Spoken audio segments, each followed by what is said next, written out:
ਵਾਹਿਗੁਰੂ ਜੀ ਕਾ ਖਾਲਸਾ, ਵਾਹਿਗੁਰੂ ਜੀ ਕੀ ਫਤਿਹ ਜੀ। ਸਾਰੇ ਵੀਰ ਭੈਣਾਂ ਨੂੰ ਸਵਾਗਤ ਹੈ ਜੀ ਤੁਹਾਡਾ ਆਨਲਾਈਨ ਗੁਰਮਤਿ ਕਲਾਸ ਵਿੱਚ। ਜਿਵੇਂ ਕਿ ਆਪ ਸਾਰਿਆਂ ਨੂੰ ਪਤਾ ਹੈ ਕਿ ਅਸੀਂ ਸਾਰੇ ਵੀਰ ਭੈਣਾਂ ਮਿਲ ਕੇ ਸਿੱਧ ਗੋਸ਼ਟ ਪਾਵਨ ਬਾਣੀ ਦੀ ਵਿਚਾਰ ਆਪਸ ਦੇ ਵਿੱਚ ਸਾਂਝੀ ਕਰ ਰਹੇ ਹਾਂ। ਇਹ ਪਾਵਨ ਬਾਣੀ ਸਾਹਿਬ ਸ੍ਰੀ ਗੁਰੂ ਨਾਨਕ ਪਾਤਸ਼ਾਹ ਜੀ ਦੀ ਉਚਾਰਨ ਕੀਤੀ ਹੋਈ ਹੈ, ਜਿਸ ਦੀਆਂ 60 ਪੌੜੀਆਂ ਦੀ ਵਿਚਾਰ ਅਸੀਂ ਕੱਲ ਤੱਕ ਕਰ ਚੁੱਕੇ ਹਾਂ। ਕੱਲ ਅਸੀਂ ਲਾਸਟ ਪੰਕਤੀ ਵਿਚਾਰੀ ਸੀ, ਸੁਖਮਨਾ ਇੜਾ ਪਿੰਗੁਲਾ ਬੁੱਢ ਹੈ ਜਾਂ ਆਪੇ ਅਲਖ ਲਿਖਾਏ, ਕਿ ਜਦੋਂ ਪ੍ਰਭੂ ਆਪਣਾ ਆਪ ਇਹਨੂੰ ਲਿਖਾ ਦਿੰਦਾ ਹੈ, ਭਾਵ ਕਿ ਇਹ ਪ੍ਰਭੂ ਨੂੰ ਚਾਰ ਚਫੇਰੇ ਮਹਿਸੂਸ ਕਰਦਾ ਹੈ, ਤਾਂ ਉਦੋਂ ਇਹ ਇੜਾ ਪਿੰਗਲਾ ਸੁਖਮਨਾ ਨੂੰ ਸਮਝ ਲੈਂਦਾ ਹੈ ਕਿ ਇਹ ਵਿਅਰਥ ਦੇ ਕੰਮ ਨੇ। ਇਹਦੇ ਬਾਰੇ ਅਸੀਂ ਕੱਲ ਖੁੱਲੀ ਵਿਚਾਰ ਕਰ ਲਈ ਸੀ। ਨਾਨਕ ਤਹਿ ਤੇ ਉੱਪਰ ਸਾਚਾ ਸਤਿਗੁਰ ਸ਼ਬਦ ਸਮਾਏ, ਜੋ ਸਤਿਗੁਰ ਦੇ ਉਪਦੇਸ਼ ਅੰਦਰ ਸਮਾ ਜਾਂਦਾ ਹੈ, ਮਤਲਬ ਕਿ ਆਪਣੀ ਮੱਤ ਨੂੰ ਛੱਡ ਕੇ ਗੁਰੂ ਦੇ ਗਿਆਨ ਮੁਤਾਬਕ ਜ਼ਿੰਦਗੀ ਜੀਂਦਾ ਹੈ, ਉਹਨੂੰ ਸਮਝ ਪੈ ਜਾਂਦੀ ਹੈ ਕਿ ਇੜਾ ਪਿੰਗਲਾ ਔਰ ਸੁਖਮਨਾ ਦੇ ਅਭਿਆਸ ਤੋਂ ਉੱਤੇ ਹੈ ਪ੍ਰਭੂ। ਇੜਾ ਪਿੰਗਲਾ ਸੁਖਮਨਾ ਦਾ ਜਿਹੜਾ ਅਭਿਆਸ ਹੈ, ਜਿਹੜਾ ਪ੍ਰਭੂ ਇਸ ਤੋਂ ਉੱਤੇ ਹੈ, ਭਾਵ ਇਹ ਹੇਚ ਕਰਮ ਨੇ, ਇਹਨਾਂ ਦੇ ਨਾਲ ਰੱਬ ਦੇ ਮਿਲਾਪ ਦਾ ਕੋਈ ਸੰਬੰਧ ਨਹੀਂ, ਇਹਨਾਂ ਦਾ ਧਰਮ ਦੇ ਨਾਲ ਕੋਈ ਸੰਬੰਧ ਨਹੀਂ ਹੈ। ਤੇ ਜਿਹੜਾ ਬੰਦਾ ਸਤਿਗੁਰੂ ਦੇ ਸ਼ਬਦ ਵਿੱਚ ਸਮਾ ਜਾਂਦਾ ਹੈ, ਆਪਣੀ ਸੁਰਤ ਨੂੰ ਗੁਰੂ ਸ਼ਬਦ ਵਿੱਚ, ਗੁਰੂ ਉਪਦੇਸ਼ ਵਿੱਚ, ਗੁਰੂ ਦੀ ਵਿਚਾਰਧਾਰਾ ਦੇ ਨਾਲ ਜੋੜਦਾ ਹੈ, ਉਹਨੂੰ ਇਸ ਚੀਜ਼ ਦੀ ਸਮਝ ਆ ਜਾਂਦੀ ਹੈ ਕਿ ਇਹ ਇੜਾ ਪਿੰਗਲਾ ਸੁਖਮਨਾ ਦੇ ਜਿਹੜੇ ਅਭਿਆਸ ਨੇ ਇਹ ਵਿਅਰਥ ਨੇ, ਇਹਨਾਂ ਦੇ ਨਾਲ ਪ੍ਰਭੂ ਦੀ ਪ੍ਰਾਪਤੀ ਦਾ ਕੋਈ ਸੰਬੰਧ ਨਹੀਂ ਹੈ। ਹੁਣ ਅੱਗੇ ਸਿੱਧ ਜਿਹੜੇ ਨੇ ਹੋਰ ਸਵਾਲ ਸਾਹਿਬ ਸ੍ਰੀ ਗੁਰੂ ਨਾਨਕ ਪਾਤਸ਼ਾਹ ਜੀ ਦੇ ਸਾਹਮਣੇ ਰੱਖ ਰਹੇ ਨੇ। ਅਗਲਾ ਸਵਾਲ ਹੈ, ਮਨ ਕਾ ਜੀਓ ਪਵਨ ਕਥੀਅਲੇ ਪਵਨ ਕਹਾ ਰਸ ਖਾਈ। ਕਹਾਂ ਦਾ ਮਤਲਬ ਕਿੱਥੋਂ, ਇਹਨੂੰ ਕਹਾਂ ਪੜਾਂਗੇ। ਮਨ ਕਾ ਜੀਓ ਪਵਨ ਕਥੀਅਲੇ ਪਵਨ ਕਹਾ ਰਸ ਖਾਈ। ਜੀਓ ਦਾ ਮਤਲਬ ਹੈ ਜਿੰਦ, ਯਾਨੀ ਆਸਰਾ। ਪਵਨ ਦਾ ਮਤਲਬ ਪ੍ਰਾਣ, ਰਸ ਦਾ ਮੀਨਿੰਗ ਹੈ ਖੁਰਾਕ, ਕਹਾਂ ਦਾ ਮਤਲਬ ਕਿੱਥੋਂ। ਸਵਾਲ ਹੈ ਕਿ ਮਨ ਦਾ ਆਸਰਾ ਪ੍ਰਾਣ ਕਈ ਦਿਨ, ਕਿ ਜੇ ਪ੍ਰਾਣ ਚੱਲ ਰਹੇ ਨੇ ਤੇ ਸਾਡਾ ਸਰੀਰ ਮਨ ਆਦਿਕ ਚੱਲ ਰਿਹਾ ਹੈ, ਪਰ ਸਵਾਲ ਕਰ ਰਹੇ ਨੇ ਪ੍ਰਾਣ ਕਿੱਥੋਂ ਖੁਰਾਕ ਲੈਂਦੇ ਨੇ, ਯਾਨੀ ਪ੍ਰਾਣਾਂ ਦਾ ਆਸਰਾ ਕੀ ਹੈ। ਮਨ ਦਾ ਆਸਰਾ ਪ੍ਰਾਣ ਹੈ, ਲੇਕਿਨ ਪ੍ਰਾਣਾਂ ਦਾ ਆਸਰਾ ਕੀ ਹੈ, ਉਹ ਖੁਰਾਕ ਕਿੱਥੋਂ ਲੈਂਦੇ ਨੇ। ਕਹਾਂ ਰਸ ਖਾਈ ਦਾ ਮਤਲਬ ਕਿੱਥੋਂ ਉਹ ਖੁਰਾਕ ਲੈਂਦੇ ਨੇ, ਉਹਨਾਂ ਦਾ ਆਸਰਾ ਕੀ ਹੈ। ਅਗਲਾ ਸਵਾਲ ਹੈ, ਗਿਆਨ ਕੀ ਮੁਦਰਾ ਕਮਨ ਔਧੂ ਸਿੱਧ ਕੀ ਕਮਨ ਕਮਾਈ। ਔਧੂ ਇੱਥੇ ਜੋਗੀ ਵਾਸਤੇ ਵਰਤਿਆ ਹੈ। ਹੁਣ ਸਵਾਲ ਹੈ ਕਿ ਗਿਆਨ ਦੀ ਪ੍ਰਾਪਤੀ ਦਾ ਕਿਹੜਾ ਸਾਧਨ ਹੈ। ਗਿਆਨ ਕੀ ਮੁਦਰਾ ਕਮਨ ਔਧੂ, ਕਿ ਗਿਆਨ ਦੀ ਪ੍ਰਾਪਤੀ ਦਾ ਕਿਹੜਾ ਸਾਧਨ ਹੈ। ਮੁਦਰਾ ਦਾ ਮਤਲਬ ਸਾਧਨ। ਸਿੱਧ ਕੀ ਕਮਨ ਕਮਾਈ, ਤੇ ਯੋਗ ਸਾਧਨਾ ਦੇ ਅੰਦਰ ਜੋ ਪੁੱਗਿਆ ਹੋਇਆ ਜੋਗੀ ਹੈ ਨਾ, ਸਿੱਧ ਉਹਨੂੰ ਕਹਿੰਦੇ ਨੇ। ਇੱਕ ਤਾਂ ਜੋਗੀ ਹੈ ਜੋ ਯੋਗ ਸਾਧਨਾ ਦੇ ਵਿੱਚ ਲੱਗਾ ਹੋਇਆ ਹੈ, ਯੋਗਾ ਆਦਿ ਕਰ ਰਿਹਾ ਹੈ। ਦੂਜਾ ਇਹ ਹੈ ਕਿ ਉਸਨੇ ਯੋਗਾ ਦੇ ਵਿੱਚ ਮਾਸਟਰੀ ਕਰ ਲਈ ਹੈ, ਉਹਨੂੰ ਸਿੱਧ ਕਹਿੰਦੇ ਨੇ। ਤਾਂ ਗੁਰੂ ਪਾਤਸ਼ਾਹ ਜੀ ਅੱਗੇ ਸਵਾਲ ਹੈ ਕਿ ਗਿਆਨ ਪ੍ਰਾਪਤੀ ਦਾ ਸਾਧਨ ਕਿਹੜਾ ਹੈ, ਔਰ ਯੋਗ ਸਾਧਨਾ ਦੇ ਵਿੱਚ ਪੁੱਗੇ ਹੋਏ ਜੋਗੀ ਨੂੰ ਕੀ ਪ੍ਰਾਪਤ ਹੁੰਦਾ ਹੈ, ਉਹਦੀ ਕਮਾਈ ਕੀ ਹੈ। ਉਹਦੀ ਕਮਾਈ ਕੀ ਹੈ, ਉਹਨੂੰ ਕੀ ਪ੍ਰਾਪਤ ਹੁੰਦਾ ਹੈ। ਜਿਵੇਂ ਅਸੀਂ ਕਹਿ ਦਿੰਦੇ ਨਾ ਕਿ ਫਲਾਂ ਬਾਬਾ ਬੜੀ ਕਮਾਈ ਵਾਲਾ ਹੈ, ਤਾਂ ਹੁਣ ਸਵਾਲ ਪੈਦਾ ਹੋਏਗਾ ਕਿ ਉਹਦੀ ਕਮਾਈ ਹੈ ਕੀ, ਉਹਦੀ ਪ੍ਰਾਪਤੀ ਹੈ ਕੀ ਹੈ। ਉਹਨੇ ਸੰਸਾਰ ਨੂੰ, ਸਮਾਜ ਨੂੰ ਜਾਂ ਆਪਣੇ ਆਪ ਵਾਸਤੇ ਉਹਨੂੰ ਕੀ ਮਿਲਿਆ, ਉਹਦੀ ਦੇਣ ਕੀ ਹੈ।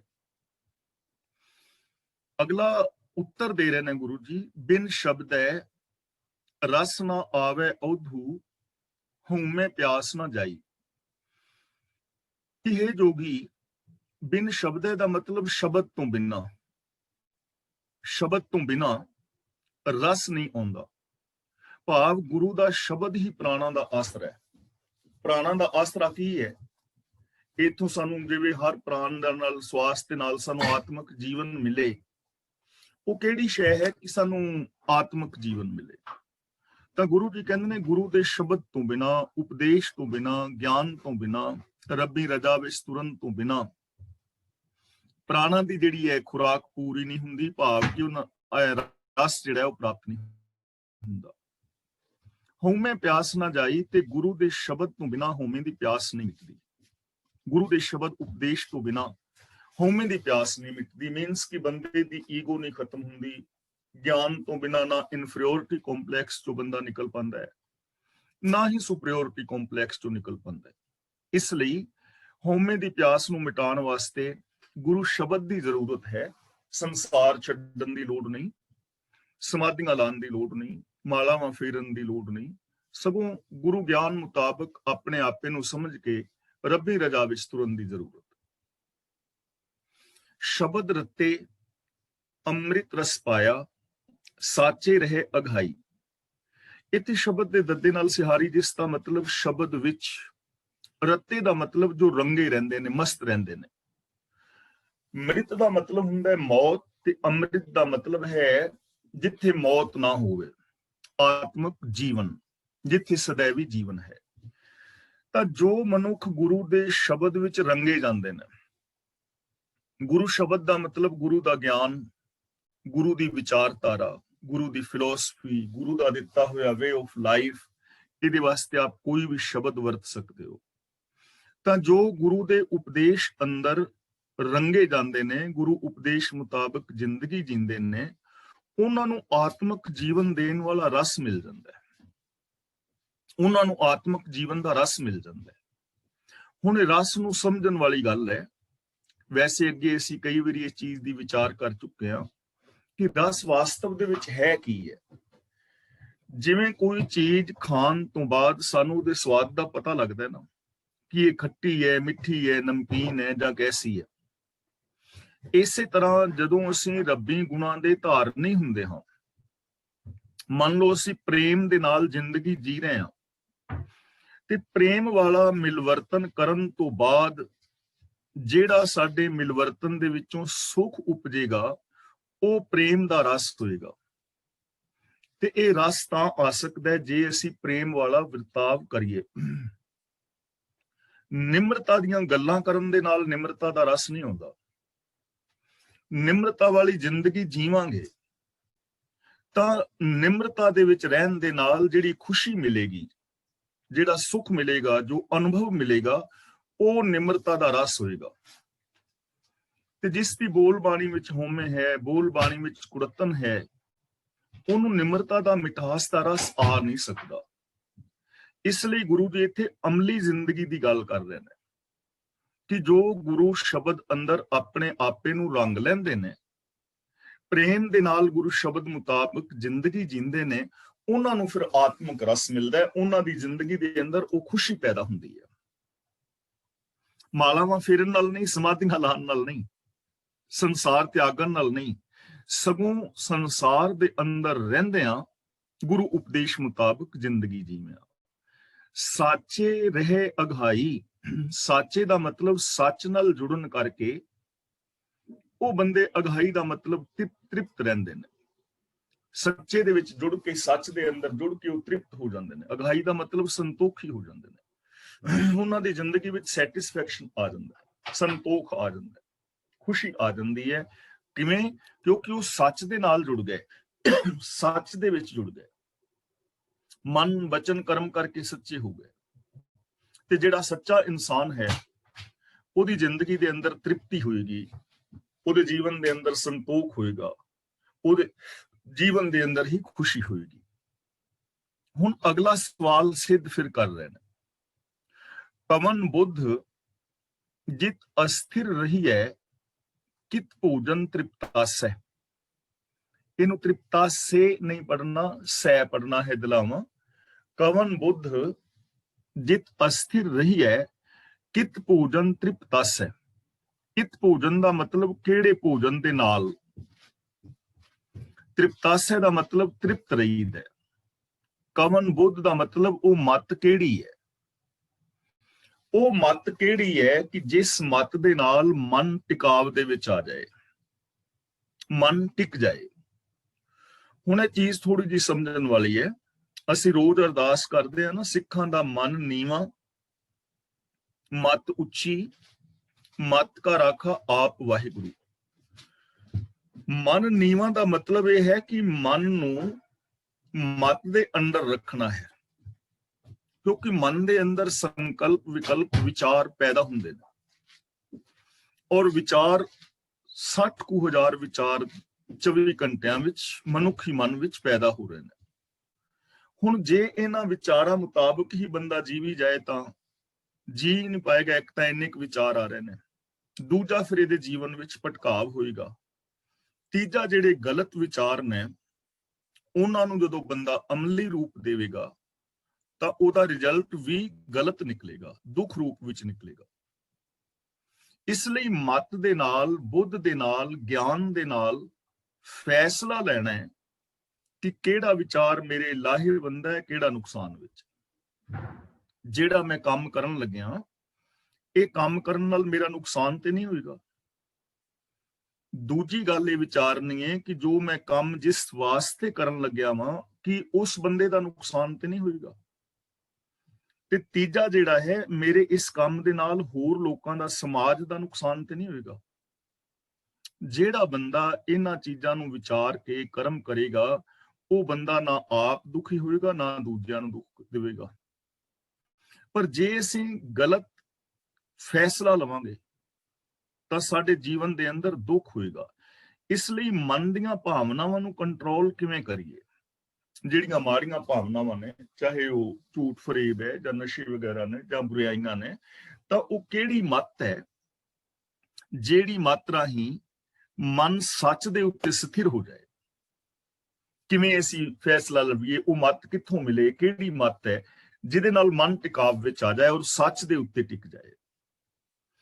ਕਿਤ ਭੋਜਨ ਤ੍ਰਿਪਤਸ ਹੈ, ਤੇ ਉਹ ਕਿਹੜਾ ਭੋਜਨ ਹੈ, ਕਿਹੜੀ ਖੁਰਾਕ ਹੈ ਜਿਹਦੇ ਨਾਲ ਮਨ ਰੱਜ ਜਾਏ, ਮਨ ਤ੍ਰਿਪਤ ਹੋ ਜਾਏ। ਹੁਣ ਝੂਠ ਬੋਲ ਬੋਲ ਕੇ, ਈਰਖਾ ਨਿੰਦਾ ਚੁਗਲੀ ਕਰ ਕਰਕੇ ਮਨ ਨਹੀਂ ਨਾ ਰੱਜਦਾ। ਉਹ ਕਿਹੜਾ ਭੋਜਨ ਹੈ ਜਿਸ ਦੇ ਨਾਲ ਮਨ ਤ੍ਰਿਪਤ ਹੋ ਜਾਏ, ਮਨ ਨੂੰ ਸ਼ਾਂਤੀ ਆ ਜਾਏ? ਗੁਰੂ ਜੀ ਬਚਨ ਕਰ ਰਹੇ ਨੇ, ਉੱਤਰ ਦੇ ਰਹੇ ਨੇ ਇੱਕ ਸਵਾਲ ਦਾ। ਨਾਨਕ ਦੁੱਖ ਸੁਖ ਸਮ ਕਰ ਜਾਪੈ, ਸਤਿਗੁਰ ਤੇ ਕਾਲ ਨਾ ਗ੍ਰਾਸੈ। ਸਵਾਲ ਸੀ ਨਾ ਕਿ ਮੌਤ ਤੋਂ ਕਿਵੇਂ ਬਚਿਆ ਜਾਏ, ਆਤਮਿਕ ਜੀਵਨ ਕਿਵੇਂ ਮਿਲੇ। ਤਾਂ ਉੱਤਰ ਦੇ ਰਹੇ ਨੇ ਕਿ ਸਤਿਗੁਰ ਤੋਂ ਜੋ ਮੱਤ ਮਿਲਦੀ ਹੈ, ਦੁੱਖ ਸੁਖ ਸਮਕਰ ਜਾਪੈ, ਉਸ ਨਾਲ ਦੁੱਖ ਤੇ ਸੁਖ ਇੱਕ ਸਮਾਨ ਜਾਪਦਾ ਹੈ।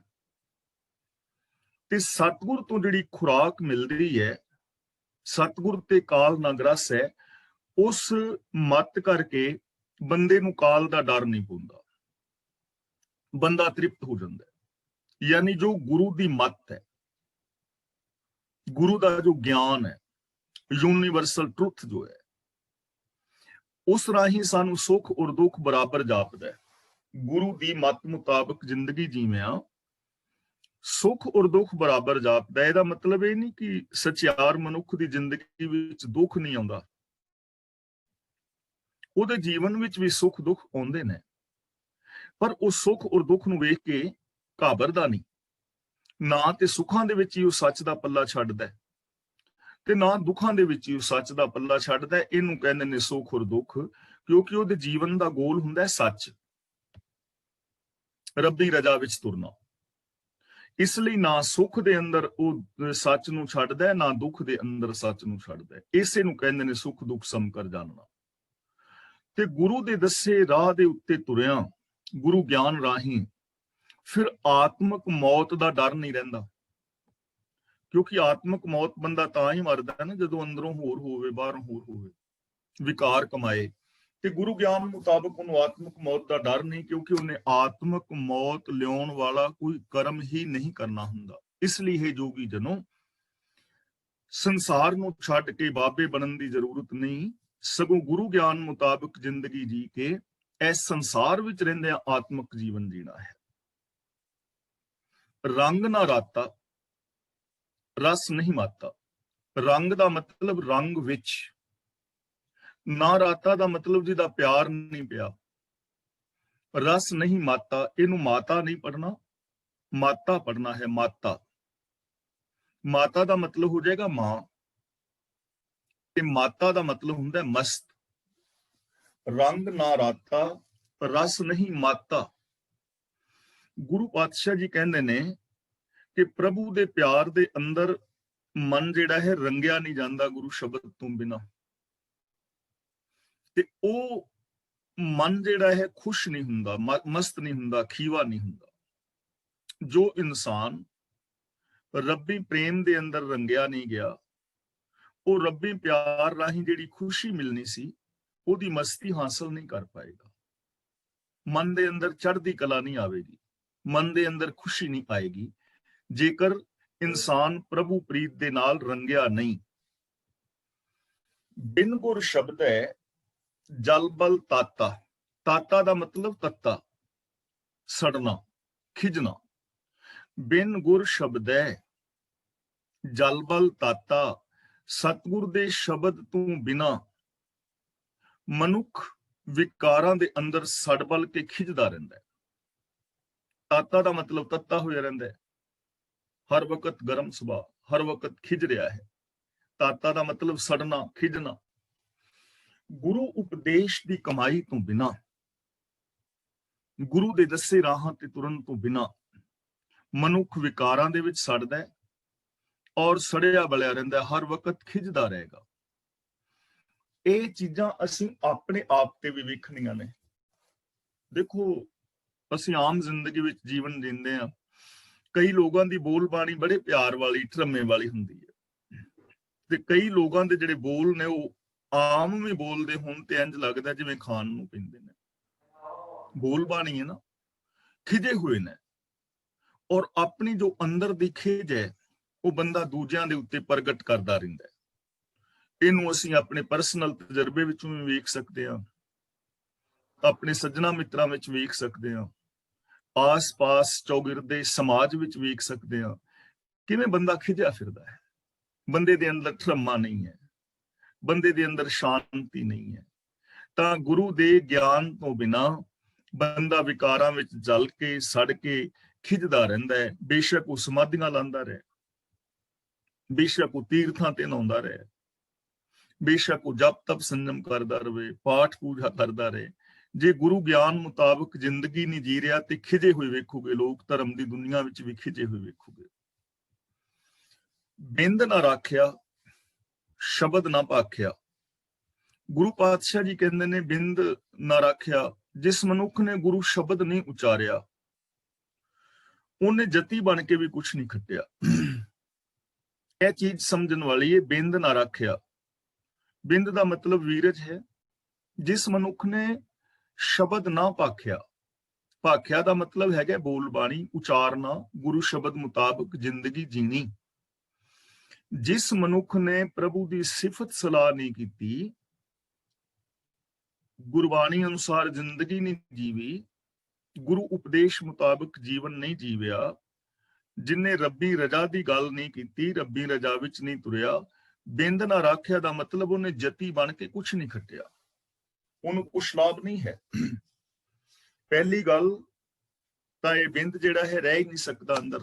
ਗੁਰੂ ਜੀ ਦੀ ਪਾਵਨ ਬਾਣੀ ਦਾ ਵਚਨ ਹੈ, ਜਤਨ ਕਰੇ ਬਿੰਦ ਕਿਵੇਂ ਨਾ ਰਹਾਈ, ਮਨੁਆ ਡੋਲੇ ਨਰਕੇ ਪਾਈ। ਆਪ ਇਹ ਪੰਕਤੀ ਨੋਟ ਕਰਨੀ ਚਾਹੋ ਤਾਂ ਕਰ ਸਕਦੇ ਹੋ। ਜਤਨ ਕਰੇ, ਜੱਜਾ ਤੱਤਾ ਨੰਨਾ, ਜਤਨ ਕਰੇ ਬਿੰਦ ਕਿਵੇਂ ਨਾ ਰਹਾਈ, ਮਨੁਆ ਡੋਲੇ ਨਰਕੇ ਪਾਈ। ਤੇ ਸਪੋਜ਼ ਕੋਈ ਇਸ ਰੱਬੀ ਕਾਨੂੰਨ ਦੇ ਉਲਟ ਮੰਨ ਲਓ ਹੋ ਨਹੀਂ ਸਕਦਾ, ਲੇਕਿਨ ਸਪੋਜ਼ ਜੇ ਕੋਈ ਰੋਕ ਵੀ ਲਵੇ ਤਾਂ ਉਹਦੀ ਕੋਈ ਬਹੁਤ ਵੱਡੀ ਮਹਾਨਤਾ ਨਹੀਂ ਹੈ ਧਰਮ ਦੀ ਦੁਨੀਆ ਵਿੱਚ। ਰੱਬੀ ਦਰਗਾਹ ਵਿੱਚ ਉਹਨੂੰ ਕੋਈ ਮਤਲਬ ਇਹ ਨਹੀਂ ਕਿ ਉਹ ਰੱਬ ਨੂੰ ਪਾ ਲਵੇਗਾ ਜਾਂ ਉਹਨੂੰ ਮੁਕਤੀ ਮਿਲ ਜਾਏਗੀ ਜਾਂ ਉਹਨੂੰ ਬ੍ਰਹਮ ਗਿਆਨ ਹੋ ਜਾਏਗਾ, ਐਸਾ ਕੁਛ ਨਹੀਂ। ਭਗਤ ਕਬੀਰ ਜੀ ਨੇ ਸਾਰੇ ਸ਼ੰਕੇ ਦੂਰ ਕਰ ਦਿੱਤੇ ਨੇ। ਬਿੰਦ ਰਾਖ ਜੋ ਤਰੀਏ ਭਾਈ, ਖੁਸਰੇ ਕਿਉਂ ਨਾ ਪਰਮਗਤ ਪਾਈ। ਕਿ ਜੇ ਜਤੀ ਰਹਿਣ ਦੇ ਨਾਲ ਰੱਬ ਮਿਲਦਾ ਹੋਵੇ ਤਾਂ ਫਿਰ ਖੁਸਰਿਆਂ ਨੂੰ ਮੁਕਤੀ ਮਿਲ ਜਾਣੀ ਚਾਹੀਦੀ ਹੈ, ਪਰਮ ਅਵਸਥਾ ਮਿਲ ਜਾਣੀ ਚਾਹੀਦੀ ਹੈ। ਇਸ ਲਈ ਸਿੱਖ ਧਰਮ ਦੇ ਅੰਦਰ ਇਹ ਜੋ ਜਾਤ ਆਦਿਕ ਹੈ ਇਹਦੀ ਕੋਈ ਵੈਲਿਊ ਨਹੀਂ ਹੈ, ਤਿਆਗ ਦੀ ਵੈਲਿਊ ਨਹੀਂ ਹੈ। ਇਹ ਗ੍ਰਸਤੀਆਂ ਦਾ ਧਰਮ ਹੈ, ਔਰ ਜੋ ਗ੍ਰਸਤ ਹੈ ਇਹ ਕੁਦਰਤ ਵੱਲੋਂ ਸੰਸਾਰ ਨੂੰ ਮਿਲਿਆ ਹੈ। ਮਨੁੱਖੀ ਨਸਲਾਂ ਤਾਂ ਹੀ ਇਸ ਸੰਸਾਰ ਤੇ ਜ਼ਿੰਦਾ ਰਹਿ ਸਕਦੀਆਂ ਨੇ, ਨਹੀਂ ਤਾਂ ਮਨੁੱਖੀ ਨਸਲਾਂ ਵਧਣਗੀਆਂ ਨਹੀਂ। ਇਸ ਲਈ ਗੁਰੂ ਜੀ ਕਹਿੰਦੇ ਨੇ, ਜਿਸ ਮਨੁੱਖ ਨੇ ਗੁਰੂ ਸ਼ਬਦ ਨਹੀਂ ਉਚਾਰਿਆ, ਗੁਰੂ ਸ਼ਬਦ ਅਨੁਸਾਰ ਜ਼ਿੰਦਗੀ ਨਹੀਂ ਜੀਵੀ, ਬਿੰਦ ਨਾ ਰੱਖਿਆ, ਸਮਝ ਲਓ ਉਹਨੇ ਬਿੰਦ ਨਹੀਂ ਰੱਖਿਆ, ਭਾਵ ਉਹਨੂੰ ਬ੍ਰਹਮਚਾਰੀ ਹੋਣ ਦਾ ਕੋਈ ਲਾਭ ਨਹੀਂ ਹੈ, ਬਿਲਕੁਲ ਵੀ ਲਾਭ ਨਹੀਂ। ਪਵਨ ਨਾ ਸਾਧਿਆ, ਸੱਚ ਨਾ ਅਰਾਧਿਆ। ਹੁਣ ਪਵਨ ਨਾ ਸਾਧਿਆ ਨੂੰ ਵੀ ਸਮਝ ਲੈਣਾ। ਪਵਨ ਜਿਸ ਨੇ ਪ੍ਰਭੂ ਨੂੰ ਸਿਮਰਿਆ ਨਹੀਂ, ਸੱਚ ਨਾ ਅਰਾਧਿਆ ਦਾ ਮਤਲਬ ਜਿਸ ਨੇ ਸੱਚ ਨੂੰ ਅਰਾਧਿਆ ਨਹੀਂ, ਜੋ ਸੱਚਾ ਨਹੀਂ ਹੋਇਆ, ਸਚਿਆਰ ਨਹੀਂ ਹੋਇਆ, ਜੋ ਮਨ ਵਚਨ ਕਰਮ ਕਰਕੇ ਸੱਚ ਦਾ ਧਾਰਨੀ ਨਹੀਂ ਹੈ, ਤਾਂ ਗੁਰੂ ਜੀ ਕਹਿੰਦੇ ਨੇ ਪਵਨ ਨਾ ਸਾਧਿਆ। ਤਾਂ ਸਮਝ ਲਓ ਉਹਨੇ ਪਵਨ ਪੂਨ ਕੋਈ ਨਹੀਂ ਸਾਧਿਆ, ਮੀਨਸ ਕਿ ਉਹਨੂੰ ਪ੍ਰਾਣਾਯਾਮ ਕਰਕੇ ਕੋਈ ਖੱਟੀ ਨਹੀਂ ਖੱਟੀ ਉਹਨੇ। ਇਹ ਸਮਝ ਲਓ ਕਿ ਉਹਨੇ ਪ੍ਰਾਣਾਯਾਮ ਕੀਤਾ ਹੀ ਨਹੀਂ, ਮੀਨਸ ਕਿ ਜੋ ਸੱਚ ਦਾ ਧਾਰਨੀ ਨਹੀਂ ਹੈ, ਉਹਨੂੰ ਇਹ ਪ੍ਰਾਣਾਯਾਮ ਕਰਨ ਦਾ, 10ਵੇਂ ਦੁਆਰ ਵਿੱਚ ਪ੍ਰਾਣ ਛੜਾਉਣ ਦਾ ਜਾਂ ਇੜਾ ਪਿੰਗਲਾ ਰਾਹੀਂ ਸਾਹ ਹੇਠਾਂ ਉਤਾਂ ਕਰਨ ਦਾ ਕੋਈ ਲਾਭ ਨਹੀਂ ਹੈ। ਗੱਲ ਤੇ ਸੱਚੀ ਜ਼ਿੰਦਗੀ ਜੀਣ ਦੀ ਹੈ। ਤੇ ਜੇ ਕੋਈ ਬੰਦਾ ਸਾਹ ਹੇਠਾਂ ਉਤਾਂ ਕਰਦਾ ਰਵੇ, ਇੜਾ ਪਿੰਗਲਾ ਰਾਹੀਂ ਸਾਹ ਉਤਾਂ ਲਵੇ, ਫਿਰ ਬੰਦ ਲਾਏ, ਫਿਰ ਛੱਡੇ, 10ਵੇਂ ਦੁਆਰ ਵਿੱਚ ਪ੍ਰਾਣ ਚੜਾਉਣ ਦਾ ਯਤਨ ਕਰੇ, ਜੋ ਕਿ ਮਿੱਥ ਹੈ, ਔਰ ਸੱਚੀ ਜ਼ਿੰਦਗੀ ਨਾ ਜੀਵੇ, ਠੱਗੀਆਂ ਮਾਰੇ, ਕ੍ਰੋਧੀ ਹੋਵੇ, ਲੋਭੀ ਹੋਵੇ, ਤਾਂ ਉਹਨੂੰ ਖੱਟੀ ਕਾਹਦੀ ਹੁੰਦੀ, ਵਿਅਰਥ ਕਰਮ ਨੇ। ਇਸ ਲਈ ਮੇਨ ਚੀਜ਼ ਹੈ ਸੱਚ ਨੂੰ ਅਪਣਾਣਾ, ਸਚਿਆਰ ਹੋਣਾ, ਗੁਰੂ ਉਪਦੇਸ਼ ਮੁਤਾਬਕ ਜ਼ਿੰਦਗੀ ਜੀਣੀ। ਤਾਂ ਗੁਰੂ ਜੀ ਯੋਗੀਆਂ ਨੂੰ ਕਹਿ ਰਹੇ ਨੇ ਕਿ ਪਿਆਰਿਓ, ਜਿਸ ਨੇ ਸੱਚ ਦੀ ਅਰਾਧਨਾ ਨਹੀਂ ਕੀਤੀ, ਜੋ ਸੱਚ ਦੇ ਨਾਲ ਨਹੀਂ ਜੁੜਿਆ, ਜੋ ਕੁਦਰਤੀ ਨੇਮ ਨੇ, ਰੱਬ ਦੀ ਰਜ਼ਾ ਹੈ, ਉਹਨੂੰ ਇਹ ਪ੍ਰਾਣਾਯਾਮ ਕਰਨ ਦਾ ਕੋਈ ਲਾਭ ਨਹੀਂ ਹੈ। ਉਹਨੇ ਕੁਛ ਨਹੀਂ ਖੱਟਿਆ, ਉਹਨੂੰ ਇਹਦੇ ਨਾਲ ਆਤਮਕ ਲਾਭ ਨਹੀਂ ਹੋਣਾ। ਅਕਥ ਕਥਾ ਲੈ ਸਮਕਰ ਰਹਿ। ਹੁਣ ਸਿਧਾਂਤ ਦੇ ਰਹੇ ਨੇ ਕਿ ਕਰਨਾ ਕੀ ਚਾਹੀਦਾ। ਅਕਥ ਕਥਾ, ਕਥਾ ਦਾ ਮਤਲਬ ਗੱਲਬਾਤ, ਸਿਫਤ ਸਲਾਹ। ਅਕਥ ਦਾ ਮਤਲਬ ਜੋ ਕਥਨ ਤੋਂ ਪਰੇ ਹੈ, ਜਿਹਦਾ ਅੰਤ ਨਹੀਂ ਪਾਇਆ ਜਾ ਸਕਦਾ। ਰੱਬ ਦੇ ਗੁਣ ਗਾ ਗਾ ਕੇ ਕੁਦਰਤ ਦਾ, ਰੱਬ ਦਾ ਅੰਤ ਨਹੀਂ ਪਾਇਆ ਜਾ ਸਕਦਾ। ਅੰਤ ਕਾਰਨ ਕੀਤੇ ਬਿਲਲਾਹੇ, ਤਾਂ ਕਿ ਅੰਤ ਨਾ ਪਾਏ ਜਾਹੇ। ਕਥਨਾ ਕਥੀ ਨਾ ਆਵੇ ਟੋਟ, ਕਥ ਕਥ ਕਥੀ ਕੋਟੀ ਕੋਟ ਕੋਟ ਕਰੋੜਾਂ ਹੀ ਲੋਕਾਂ ਨੇ ਕਰੋੜਾਂ ਕਰੋੜਾਂ ਵਾਰ ਕਥਿਆ, ਲੇਕਿਨ ਉਹਦਾ ਅੰਤ ਨਹੀਂ ਪਾਇਆ। ਤਾਂ ਇੱਥੇ ਅਕਥ ਦਾ ਮਤਲਬ ਹੈ ਅਨੰਤ ਪ੍ਰਭੂ। ਜੇ ਅਨੰਤ ਪ੍ਰਭੂ ਦੀ ਸਿਫਤ ਸਲਾਹ ਕਰੇ ਔਰ ਸਮਕਰ ਰਹੇ, ਇੱਕ ਸਮਾਨ ਜੀਵਨ ਬਤੀਤ ਕਰੇ, ਸੁੱਖ ਦੁੱਖ ਵਿੱਚ ਵੀ, ਔਰ ਸਾਰਿਆਂ ਦੇ ਨਾਲ ਉਹਦਾ ਵਿਹਾਰ ਵੀ ਇੱਕੋ ਜਿਹਾ ਪਿਆਰ ਵਾਲਾ ਹੋਵੇ, ਮੇਰ ਤੇਰ ਦੇ ਵਿਤਕਰੇ ਨਾ ਹੋਣ, ਸੁੱਖ ਦੁੱਖ ਦੇ ਅੰਦਰ ਸਮ ਕਰਕੇ ਉਹਨੂੰ ਜਾਣੇ, ਸੁੱਖ ਦੁੱਖ ਨੂੰ, ਮਾਨ ਅਪਮਾਨ ਨੂੰ, ਯਾਨੀ ਸੱਚ ਦੇ ਨਾਲ ਜੁੜਿਆ ਰਹੇ। ਸੁੱਖ ਵਿੱਚ ਵੀ ਦੁੱਖ ਵਿੱਚ ਵੀ ਮਾਨ ਆਦਰ ਦੀ ਪਰਵਾਹ ਨਾ ਕਰਦਾ ਹੋਇਆ ਸੱਚ ਨਾਲ ਜੁੜਿਆ ਰਹੇ, ਔਰ ਸਾਰਿਆਂ ਦੇ ਨਾਲ ਇੱਕੋ ਜਿਹਾ ਸੱਚਾ ਔਰ ਪਿਆਰ ਵਾਲਾ ਵਿਹਾਰ ਕਰੇ ਤੇ ਪ੍ਰਭੂ ਦੀ ਸਿਫਤ ਸਲਾਹ ਕਰੇ। ਗੁਰੂ ਜੀ ਕਹਿੰਦੇ ਨੇ, ਤਉ ਨਾਨਕ ਆਤਮ ਰਾਮ ਕੋ ਲਹੈ। ਆਤਮ ਰਾਮ, ਰਾਮ ਦਾ ਮਤਲਬ ਰਮਿਆ ਹੋਇਆ, ਆਤਮ ਦਾ ਮਤਲਬ ਜੋ ਸਾਰੇ ਸੰਸਾਰ ਦੀ ਜਿੰਦ ਹੈ, ਆਤਮ ਰਾਮ ਦਾ ਮਤਲਬ ਸਾਰੇ ਸੰਸਾਰ ਦੀ ਜਿੰਦ, ਰੱਬ। ਤਾਂ ਉਹ ਬੰਦਾ ਸਾਰਿਆਂ ਦੀ ਜਿੰਦ ਪ੍ਰਭੂ ਦੀ ਪ੍ਰਾਪਤੀ ਕਰ ਸਕਦਾ, ਤਾਂ ਉਹ ਰੱਬ ਨੂੰ ਸਮਝ ਸਕਦਾ ਹੈ, ਰੱਬ ਵਿੱਚ ਲੀਨ ਹੋ ਸਕਦਾ ਹੈ। ਕਿਵੇਂ ਹੋ ਸਕਦਾ ਹੈ? ਅਕਥ ਕਥਾ ਲੈ ਸਮ ਕਰ ਰਹਿ, ਤਉ ਨਾਨਕ ਆਤਮ ਰਾਮ ਕੋ ਲਹੈ। ਹੇ ਨਾਨਕ, ਜੇ ਪ੍ਰਭੂ ਦੀ ਸਿਫਤ ਸਲਾਹ ਕਰਕੇ ਸਾਰਿਆਂ ਦੇ ਨਾਲ ਇੱਕ ਜੈਸਾ ਵਿਹਾਰ ਕਰੇ, ਦੁੱਖ ਸੁੱਖ ਵਿੱਚ ਬਰਾਬਰ ਰਹੇ, ਸਭ ਨਾਲ ਇੱਕ ਜੈਸਾ ਵਿਹਾਰ ਕਰੇ, ਤਾਂ ਬੰਦਾ ਰੱਬ ਦੇ ਅੰਦਰ ਲੀਨ ਹੋ ਸਕਦਾ ਹੈ। ਦੇਖੋ ਕਿੰਨਾ ਸੌਖਾ ਸਾਧਨ ਹੈ।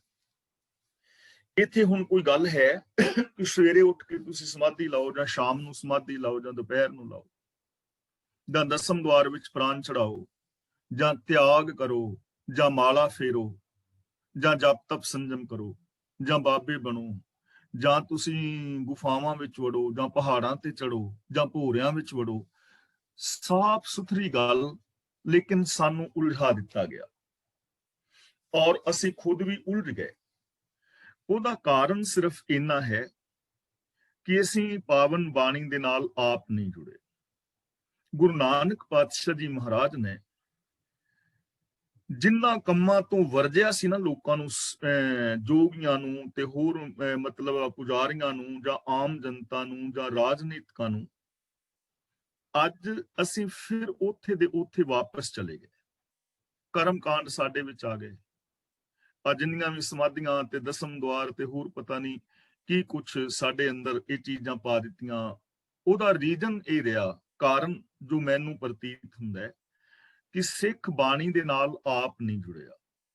ਧੰਨ ਗੁਰੂ ਗੋਬਿੰਦ ਸਿੰਘ ਨੇ ਉਪਦੇਸ਼ ਕੀਤਾ ਸੀ ਨਾ ਕਿ ਸਾਰੇ ਸਿੱਖਾਂ ਨੂੰ ਹੁਕਮ ਇਹੋ ਹੀ ਹੈ ਕਿ ਗੁਰੂ ਗ੍ਰੰਥ ਸਾਹਿਬ ਨੂੰ ਮੰਨਣਾ ਹੈ। ਸਭ ਸਿੱਖਨ ਕੋ ਹੁਕਮ ਹੈ ਗੁਰੂ ਮਾਨਿਓ ਗ੍ਰੰਥ, ਸ਼ਬਦ ਗੁਰ ਪੀਰਾ ਗਹਿਰ ਗੰਭੀਰਾ। ਤੇ ਸਿੱਖ ਦਾ ਡਾਇਰੈਕਟ ਸੰਬੰਧ ਹੋਣਾ ਚਾਹੀਦਾ ਹੈ ਗੁਰੂ ਦੇ ਨਾਲ। ਹਰ ਸਿੱਖ ਆਪ ਬਾਣੀ ਪੜ੍ਹੇਗਾ। ਮਤਲਬ ਇਹ ਹੈ ਗੁਰੂ ਗ੍ਰੰਥ ਸਾਹਿਬ ਸਾਡਾ ਗੁਰੂ ਹੈ ਕਿ ਮੈਂ ਵੀ, ਤੁਸੀਂ ਵੀ, ਹਰ ਸਿੱਖ ਨੇ ਬਾਣੀ ਆਪ ਪੜ੍ਹ ਕੇ ਸਮਝਣੀ ਹੈ ਔਰ ਗੁਰਬਾਣੀ ਮੁਤਾਬਕ ਜ਼ਿੰਦਗੀ ਜੀਣੀ ਹੈ। ਸਾਡੀ ਪ੍ਰੋਬਲਮ ਇਹ ਰਹੀ ਕਿ ਅਸੀਂ ਆਪ ਬਾਣੀ ਪੜ੍ਹੀ ਨਹੀਂ, ਅਰਥ ਭਾਵ ਵਿਚਾਰੇ ਨਹੀਂ, ਅਸੀਂ ਪਾਠ ਕਰਾਉਣ ਲੱਗ ਗਏ।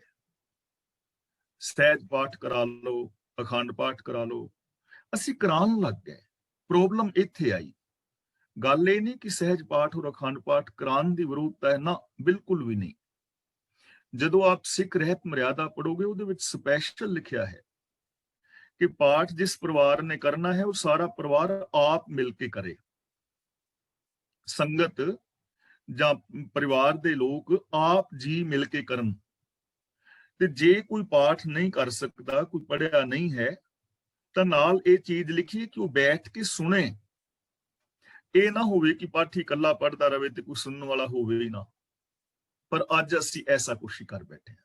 ਇਸ ਲਈ ਜ਼ਰੂਰਤ ਹੈ ਅਸੀਂ ਬਾਣੀ ਆਪ ਪੜ੍ਹੀਏ, ਗੁਰਬਾਣੀ ਦੇ ਅਰਥ ਭਾਵ ਆਪ ਵਿਚਾਰੀਏ, ਤਾਂ ਇਹ ਜ਼ਿੰਦਗੀ ਬਿਲਕੁਲ ਸੌਖੀ ਹੋ ਜਾਏਗੀ, ਹਲਕੀ ਫੁਲਕੀ ਹੋ ਜਾਏਗੀ।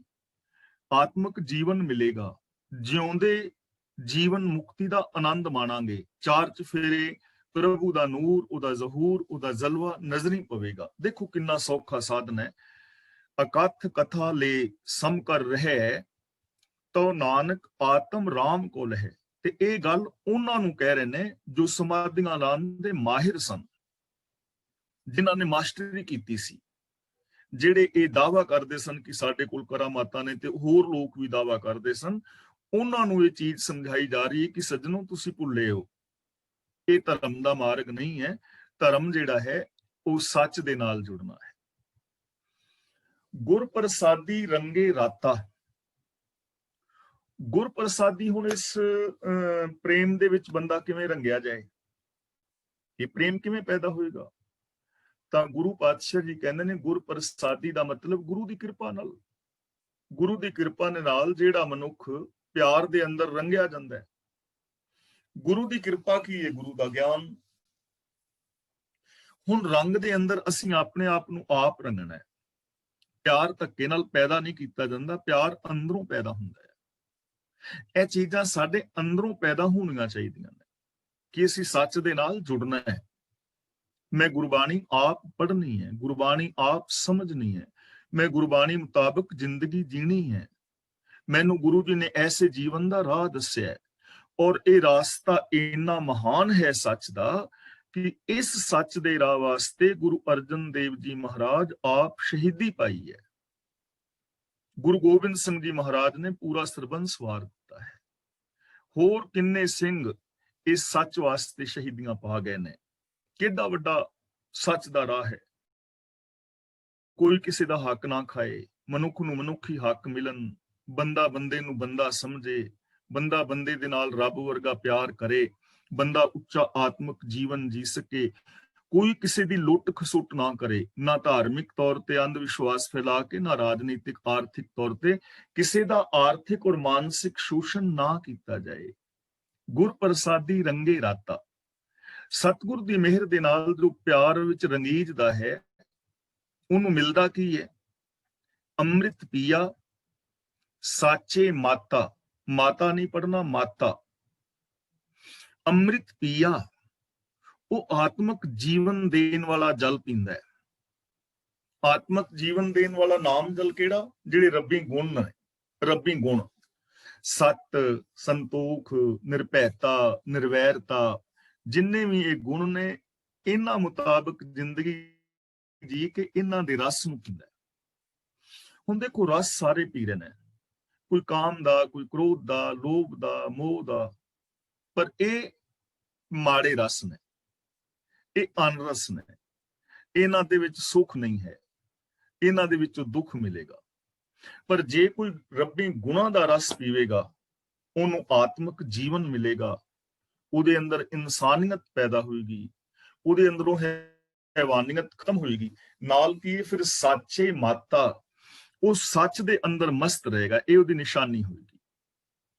ਜਿਨਨੇ ਇਹਨਾਂ ਗੁਣਾਂ ਦਾ ਆਨੰਦ ਮਾਣਿਆ ਨਾ, ਉਹ ਫਿਰ ਸੱਚੇ ਮਾਤਾ ਦਾ ਮਤਲਬ ਸੱਚ ਦੇ ਅੰਦਰ ਮਸਤ ਰਹੇਗਾ, ਸੱਚ ਦੇ ਅੰਦਰ ਉਹ ਟਿਕਿਆ ਰਹੇਗਾ, ਹਮੇਸ਼ਾ ਹਮੇਸ਼ਾ ਟਿਕਿਆ ਰਹੇਗਾ।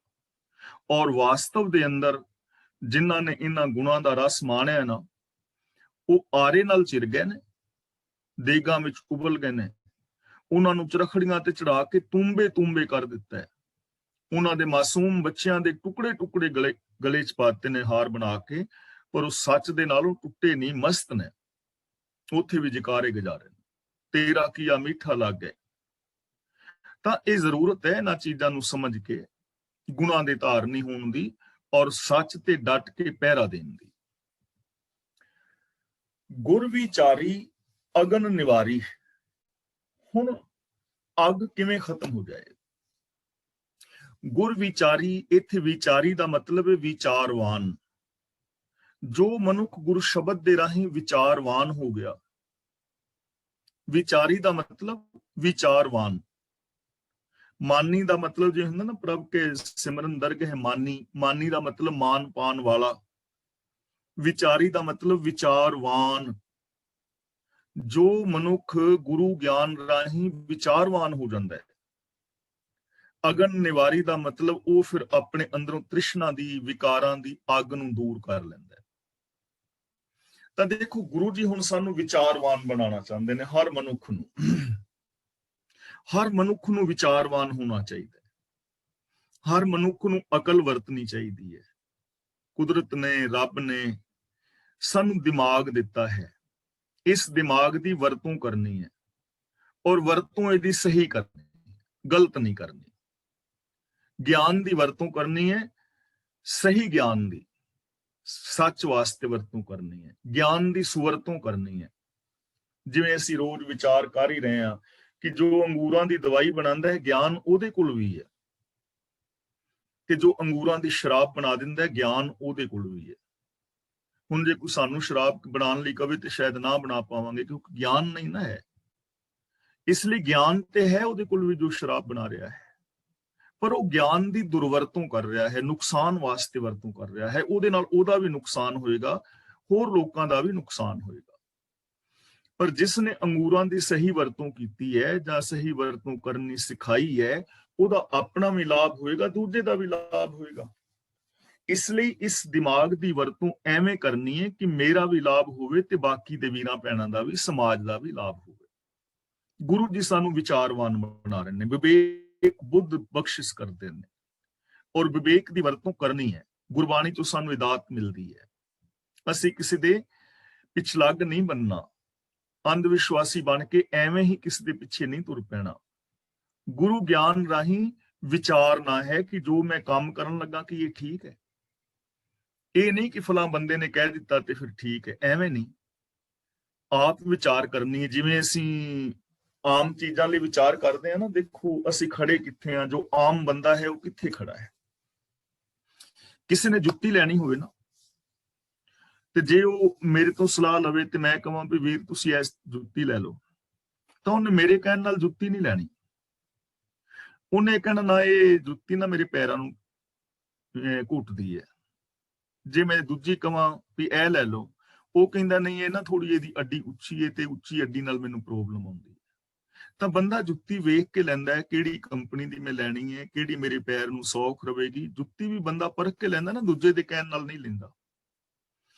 ਕੱਪੜੇ ਲੈਣੇ ਹੋਣ ਤੇ ਬੰਦਾ ਕਿੰਨੀ ਪਰਖ ਕਰਦਾ, ਕਿੰਨੇ ਸਟੋਰਾਂ ਤੇ ਬੰਦਾ ਫਿਰਦਾ, ਤੇ ਬੰਦੇ ਤੇ ਛੇਤੀ ਖਰੀਦ ਲੈਣ ਤੇ ਭੈਣਾਂ ਨੂੰ ਤੇ ਪਤਾ ਵੀ ਪੂਰੀ ਦੁਕਾਨ ਖਿਲਾਰ ਦਿੰਦੀਆਂ ਨੇ। ਉਹ ਪਿੱਛੇ ਇੱਕ ਗੱਲ ਛਪੀ ਸੀ ਨਾ, ਬੀਬੀ ਗਈ ਦੁਕਾਨ ਤੇ ਕੱਪੜਾ ਲੈਣ ਤੇ ਦੁਕਾਨਦਾਰ ਨੇ ਕੱਪੜੇ 1 ਸੂਟ 2 ਸੂਟ ਸਾਰੀ ਦੁਕਾਨ ਦੇ ਕੱਪੜੇ ਉਹਨੇ ਖਿਲਾਰ ਮਾਰੇ ਤੇ ਕਹਿਣ ਲੱਗੀ ਨਾ ਭਾਜੀ ਨਾ ਚੁੱਕੋ, ਪਸੰਦ ਨਹੀਂ ਆਇਆ। ਘੰਟੇ ਬਾਅਦ ਤੁਰਨ ਲੱਗੀ ਤੇ ਦੁਕਾਨਦਾਰ ਵੀ ਖਿਝਿਆ ਸੀ ਵਿਚਾਰਾ, ਪਰ ਉਹ ਕਹਿਣ ਲੱਗਾ ਵੀ ਸੌਰੀ ਮੇਰੀ ਭੈਣ, ਵੀ ਮੈਂ ਤੈਨੂੰ ਕੋਈ ਕੱਪੜਾ ਪਸੰਦ ਨਹੀਂ ਕਰਾ ਸਕਿਆ। ਕਹਿਣ ਲੱਗੀ ਨਾ ਨਾ ਵੀਰ ਡੋਂਟ ਵਰੀ, ਵੈਸੇ ਵੀ ਮੈਂ ਘਰੋਂ ਸਬਜ਼ੀ ਲੈਣੀ ਆਈ ਸਾਂ, ਕੱਪੜਾ ਲੈਣ ਆਈ ਵੀ ਨਹੀਂ ਸਾਂ। ਯਾਨੀ ਅਸੀਂ ਕਰਦੇ ਆ ਨਾ ਐਵੇਂ, ਸੂਟ ਲੈਣਾ ਹੈ, ਜੁੱਤੀ ਲੈਣੀ ਹੈ, ਸਬਜ਼ੀ ਲੈਣੀ ਹੈ, ਅਸੀਂ ਕੱਲੀ ਕੱਲੀ ਭਿੰਡੀ ਵੀ ਵੇਖ ਵੇਖ ਕੇ ਲੈਂਦੇ ਆ, ਮਿਰਚਾਂ ਵੇਖ, ਔਰ ਲੈਣੀਆਂ ਵੀ ਚਾਹੀਦੀਆਂ ਨੇ। ਇਹ ਮੈਂ ਕਹਿ ਰਿਹਾ ਲੈਣੀਆਂ ਵੀ ਚਾਹੀਦੀਆਂ ਨੇ, ਵੇਖਣੀ ਚਾਹੀਦੀ ਹੈ ਆਪਣੀ ਪਸੰਦ।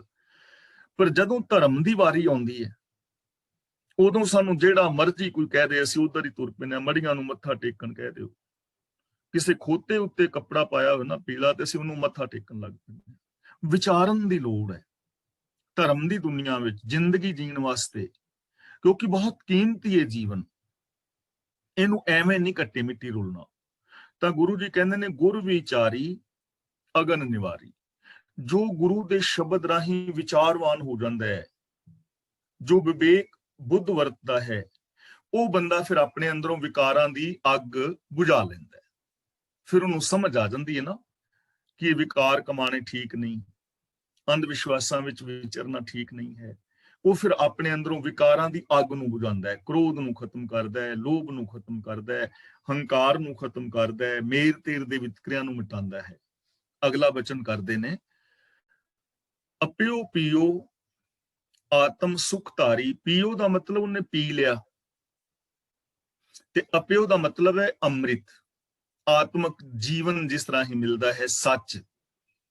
ਆਤਮ ਸੁਖ ਧਾਰੀ, ਸੁਖ ਧਾਰੀ ਦਾ ਮਤਲਬ ਉਹ ਸੁਖ ਉਹਨੇ ਲੱਭ ਲਿਆ, ਉਹਨੇ ਧਾਰੀ ਦਾ ਮਤਲਬ ਧਾਰ ਲਿਆ, ਸੁਖਾਂ ਦਾ ਧਾਰ ਨਹੀਂ ਹੋ ਗਿਆ, ਯਾਨੀ ਉਹਨੂੰ ਸੁਖ ਲੱਭ ਪਿਆ। ਤਾਂ ਜਿਸ ਨੇ ਇਹ ਸੱਚ ਰੂਪ ਅੰਮ੍ਰਿਤ ਪੀ ਲਿਆ, ਯਾਨੀ ਗੁਰੂ ਦੇ ਗਿਆਨ ਮੁਤਾਬਕ ਜਿਹਨੇ ਜ਼ਿੰਦਗੀ ਜੀ ਲਈ, ਸਤ ਸੰਤੋਖ ਦਇਆ ਧਰਮ ਧੀਰਜ ਗਿਆਨ ਵੈਰਾਗ ਨਿਮਾਨਤਾ ਸੇਵਾ ਨਿਰਭੈਤਾ ਨਿਰਵੈਰਤਾ ਇਨਸਾਨੀਅਤ, ਇਹ ਜਿੰਨੇ ਵੀ ਗੁਣ ਨੇ, ਜਿਨ੍ਹਾਂ ਨੇ ਇਹਨਾਂ ਗੁਣਾਂ ਨੂੰ ਅਪਣਾ ਲਿਆ, ਜੋ ਮਨ ਬਚਨ ਕਰਮ ਕਰਕੇ ਸੱਚ ਦਾ ਧਾਰਨੀ ਹੋ ਗਿਆ, ਗੁਰੂ ਜੀ ਕਹਿੰਦੇ ਨੇ ਆਤਮ ਸੁਖ ਧਾਰੀ। ਉਹ ਆਤਮ ਸੁਖ ਦਾ ਧਾਰਨੀ ਹੋ ਗਿਆ, ਉਹਨੂੰ ਆਤਮਕ ਸੁਖ ਮਿਲ ਗਿਆ। ਉਹ ਸੁਖ ਜਿਹੜਾ ਸੁਖ ਰੱਬ ਨੂੰ ਮਿਲ ਕੇ ਮਿਲਦਾ ਹੈ ਨਾ, ਜਿਹਨੂੰ ਕਹਿੰਦੇ ਨੇ ਮਿਲਬੇ ਕੀ ਮਹਿਮਾ ਵਰਨ ਨਾ ਸਾਕੋ ਨਾਨਕ ਪਰੇ ਪਰੀਲਾ, ਕਿ ਜਦੋਂ ਬੰਦਾ ਕੋਈ ਰੱਬ ਵਿੱਚ ਲੀਨ ਹੁੰਦਾ ਹੈ ਤੇ ਉਹ ਸੁਖ ਨੂੰ ਬਿਆਨ ਨਹੀਂ ਕੀਤਾ ਜਾਂਦਾ। ਹੁਣ ਰੱਬ ਦਾ ਮਤਲਬ ਤੁਸੀਂ ਸਮਝ ਚੁੱਕੇ ਹੋ ਨਾ, ਰੱਬ ਦਾ ਮਤਲਬ ਜੋ ਰੱਬ ਦੇ ਗੁਣ ਨੇ, ਰੱਬ ਔਰ ਰੱਬ ਦੇ ਗੁਣ ਵੱਖਰੇ ਨਹੀਂ ਹਨ। ਗੁਣਾਂ ਦੇ ਵਿੱਚ ਸਮਾ ਜਾਣਾ ਰੱਬ ਦੇ ਵਿੱਚ ਸਮਾ ਜਾਣਾ ਹੈ। ਜਦੋਂ ਕਿਸੇ ਦੀ ਸੁਰਤ ਇਹਨਾਂ ਗੁਣਾਂ ਦੇ ਅੰਦਰ ਸਮਾ ਕੇ ਗੁਣ ਰੂਪ ਹੋ ਜਾਂਦੀ ਹੈ, ਉਦੋਂ ਜਿਹੜਾ ਸੁਖ ਅੰਦਰੋਂ ਪੈਦਾ ਹੁੰਦਾ ਹੈ ਨਾ, ਉਹਨੂੰ ਫਿਰ ਵਰਣਨ ਨਹੀਂ ਕੀਤਾ ਜਾ ਸਕਦਾ, ਮਾਣਿਆ ਜਾ ਸਕਦਾ ਹੈ। ਜਿਹੜੀ ਸਾਡੀ ਸੀਮਤ ਸੋਚ ਹੈ, ਜਦੋਂ ਇਹਨੂੰ ਅਸੀਮ ਸੋਚ ਵਿੱਚ ਮਿਲਾ ਦੇਾਂਗੇ, ਜਦੋਂ ਸਾਡੇ ਨਿੱਕੇ ਨਿੱਕੇ ਸਵਾਰਥ ਨੇ ਇਹਨਾਂ ਨੂੰ ਛੱਡ ਕੇ ਨਿਸਵਾਰਥ ਹੋ ਜਾਵਾਂਗੇ, ਤਾਂ ਫਿਰ ਜਿਹੜੀ ਅੰਦਰ ਖੁਸ਼ੀ ਪੈਦਾ ਹੁੰਦੀ ਹੈ ਨਾ, ਉਹਨੂੰ ਆਤਮ ਸੁਖ ਕਹਿ ਰਹੇ ਨੇ। ਤਾਂ ਗੁਰੂ ਜੀ ਸਾਨੂੰ ਸਮਝਾ ਰਹੇ ਨੇ ਕਿ ਜਿਨ੍ਹਾਂ ਨੇ ਇਹਨਾਂ ਗੁਣਾਂ ਦੇ ਅੰਮ੍ਰਿਤ ਨੂੰ ਪੀ ਲਿਆ, ਉਹ ਆਤਮਕ ਜੀਵਨ ਦੇ ਧਾਰਨੀ ਹੋ ਗਏ। ਇਸ ਲਈ ਇਹ ਯੋਗੀ ਜਨੋ, ਜੰਗਲਾਂ ਵਿੱਚ ਵਿਚਰਨ ਦੀ ਲੋੜ ਨਹੀਂ, ਭੋਰਿਆਂ ਵਿੱਚ ਵੜਨ ਦੀ ਲੋੜ ਨਹੀਂ, ਸਮਾਧੀਆਂ ਲਾਉਣ ਦੀ ਮਾਲਾ ਫੇਰਨ ਦੀ ਜ਼ਰੂਰਤ ਨਹੀਂ, ਮਨ ਬਚਨ ਕਰਮ ਕਰਕੇ ਸੱਚ ਦੇ ਔਰ ਗੁਣਾਂ ਦੇ ਧਾਰਨੀ ਹੋਣ ਦੀ ਲੋੜ ਹੈ। ਸੱਚ ਅਰਾਧਿਆ ਗੁਰਮੁਖ ਤਰ ਤਾਰੀ। ਗੁਰਮੁਖ ਦਾ ਮਤਲਬ ਗੁਰੂ ਦੇ ਜਰੀਏ, ਸੱਚ ਅਰਾਧਿਆ ਜਿਹਨੇ ਸੱਚ ਨੂੰ ਹਮੇਸ਼ਾ ਯਾਦ ਰੱਖਿਆ, ਆਪਣੀ ਯਾਦ ਮੰਡਲ ਦੇ ਅੰਦਰ ਵਸਾ ਲਿਆ। ਅਸੀਂ ਇਹ ਵੀ ਕਹਿ ਸਕਦੇ ਹਾਂ ਜੋ ਸੱਚ ਦਾ ਧਾਰਨੀ ਹੋ ਗਿਆ। ਅਰਾਧਿਆ ਦਾ ਮਤਲਬ ਯਾਦ ਦੇ ਅੰਦਰ, ਚਿੱਤ ਦੇ ਅੰਦਰ ਵਸਾ ਲੈਣਾ। ਗੁਰਮੁਖ ਦਾ ਮਤਲਬ ਗੁਰੂ ਦੇ ਦੱਸੇ ਰਾਹ ਤੇ ਤੁਰ ਕੇ, ਗੁਰੂ ਦੇ ਦੱਸੇ ਰਾਹ ਤੇ ਤੁਰ ਕੇ ਜਿਸ ਨੇ ਸੱਚ ਦੀ ਆਰਾਧਨਾ ਕੀਤੀ, ਮਨ ਬਚਨ ਕਰਮ ਕਰਕੇ ਜੋ ਸੱਚ ਦੇ ਨਾਲ ਜੁੜਿਆ, ਤਰ ਤਾਰੀ ਦਾ ਮਤਲਬ ਉਹ ਇਸ ਸੰਸਾਰ ਸਾਗਰ ਤੋਂ ਪਾਰ ਹੋ ਗਿਆ।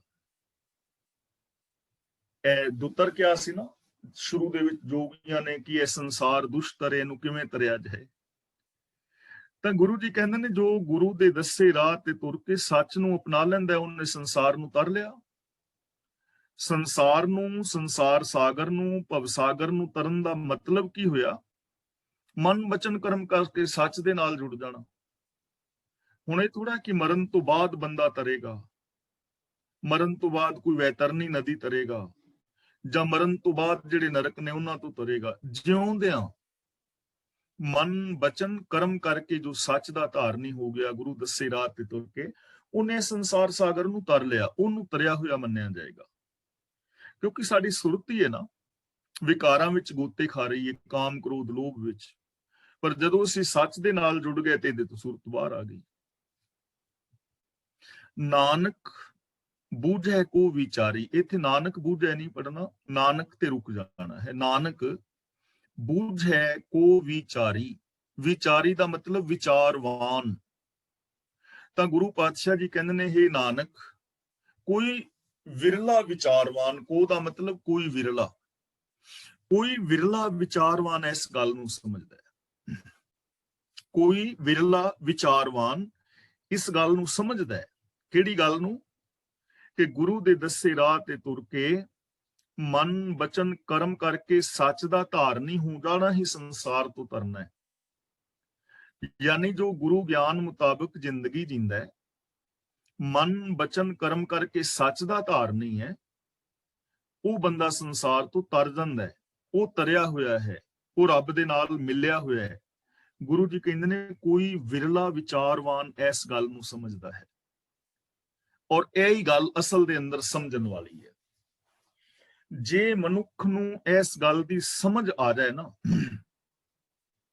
ਫਿਰ ਇਹਦੇ ਸਾਰੇ ਭਰਮ ਭੁਲੇਖੇ ਮਿਟ ਸਕਦੇ ਨੇ। ਰੱਬ ਦੇ ਮਿਲਾਪ ਵਾਲੇ, ਮੁਕਤੀ ਵਾਲੇ, ਸੰਸਾਰ ਸਾਗਰ ਤੋਂ ਤਰਨ ਵਾਲੇ ਹੁਣ ਵਿਚਾਰਵਾਨ ਹੋਣ ਦੀ ਲੋੜ ਹੈ ਤੇ ਵਿਰਲੇ ਵਿਰਲੇ ਸਮਝਦੇ ਨੇ। ਇਹਦਾ ਮਤਲਬ ਇਹ ਨਹੀਂ ਕਿ ਸਮਝਣ ਵਾਲਾ ਕੋਈ ਵੀ ਨਹੀਂ। ਗੁਰੂ ਜੀ ਕਹਿੰਦੇ ਨੇ ਹੈ ਨੇ ਵਿਰਲੇ, ਹੈਨ ਵਿਰਲੇ ਨਾਹੀਂ ਕਣੇ, ਲੇਕਿਨ ਜੋ ਬਹੁ ਗਿਣਤੀ ਹੈ। ਕਬੀਰ ਜਿਹ ਮਾਰਗ ਪੰਡਿਤ ਗਏ ਪਾਛੇ ਪਰੀ ਬਹੀਰ। ਪੰਡਿਤ ਦਾ ਮਤਲਬ ਕਰਮਕਾਂਡੀ ਲੋਕ। ਜਿਸ ਪਾਸੇ ਕਰਮਕਾਂਡੀ ਪੁਜਾਰੀ ਗਿਆ ਹੈ ਉਸ ਪਾਸੇ ਲੋਕਾਂ ਨੇ ਵਹੀਰਾਂ ਕੱਤੀਆਂ ਨੇ, ਭੀੜ ਹੈ ਬਹੁਤ ਜ਼ਿਆਦੀ। ਇੱਕ ਅਵਕਟ ਘਾਟੀ ਰਾਮ ਕੀ ਤੇਹ ਚੜ ਰਹੇ ਹੋ ਕਬੀਰ। ਕਬੀਰ ਜੀ ਕਹਿੰਦੇ ਨੇ ਪ੍ਰਭੂ ਨਾਮ ਦੀ ਇੱਕ ਔਖੀ ਘਾਟੀ ਉਹਦੇ ਤੇ ਕਬੀਰ ਚੜਿਆ ਹੈ। ਰੱਬ ਦੀ ਰਜ਼ਾ ਵਿੱਚ ਤੁਰਨ ਵਾਲਾ ਕਿੰਨੇ ਕੁ ਨੇ ਲੋਕ, ਰੱਬੀ ਗੁਣਾਂ ਨੂੰ ਅਪਣਾਉਣ ਵਾਲੇ ਕਿੰਨੇ ਕੁ ਨੇ।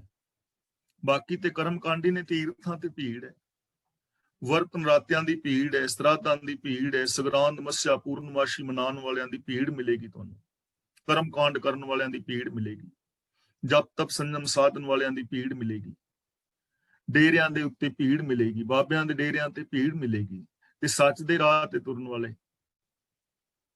ਤਾਂ ਗੁਰੂ ਪਾਤਸ਼ਾਹ ਜੀ ਕਹਿੰਦੇ ਨੇ ਹੇ ਨਾਨਕ ਕੋਈ ਵਿਰਲਾ ਵਿਚਾਰਵਾਨ ਇਸ ਗੱਲ ਨੂੰ ਸਮਝਦਾ ਹੈ।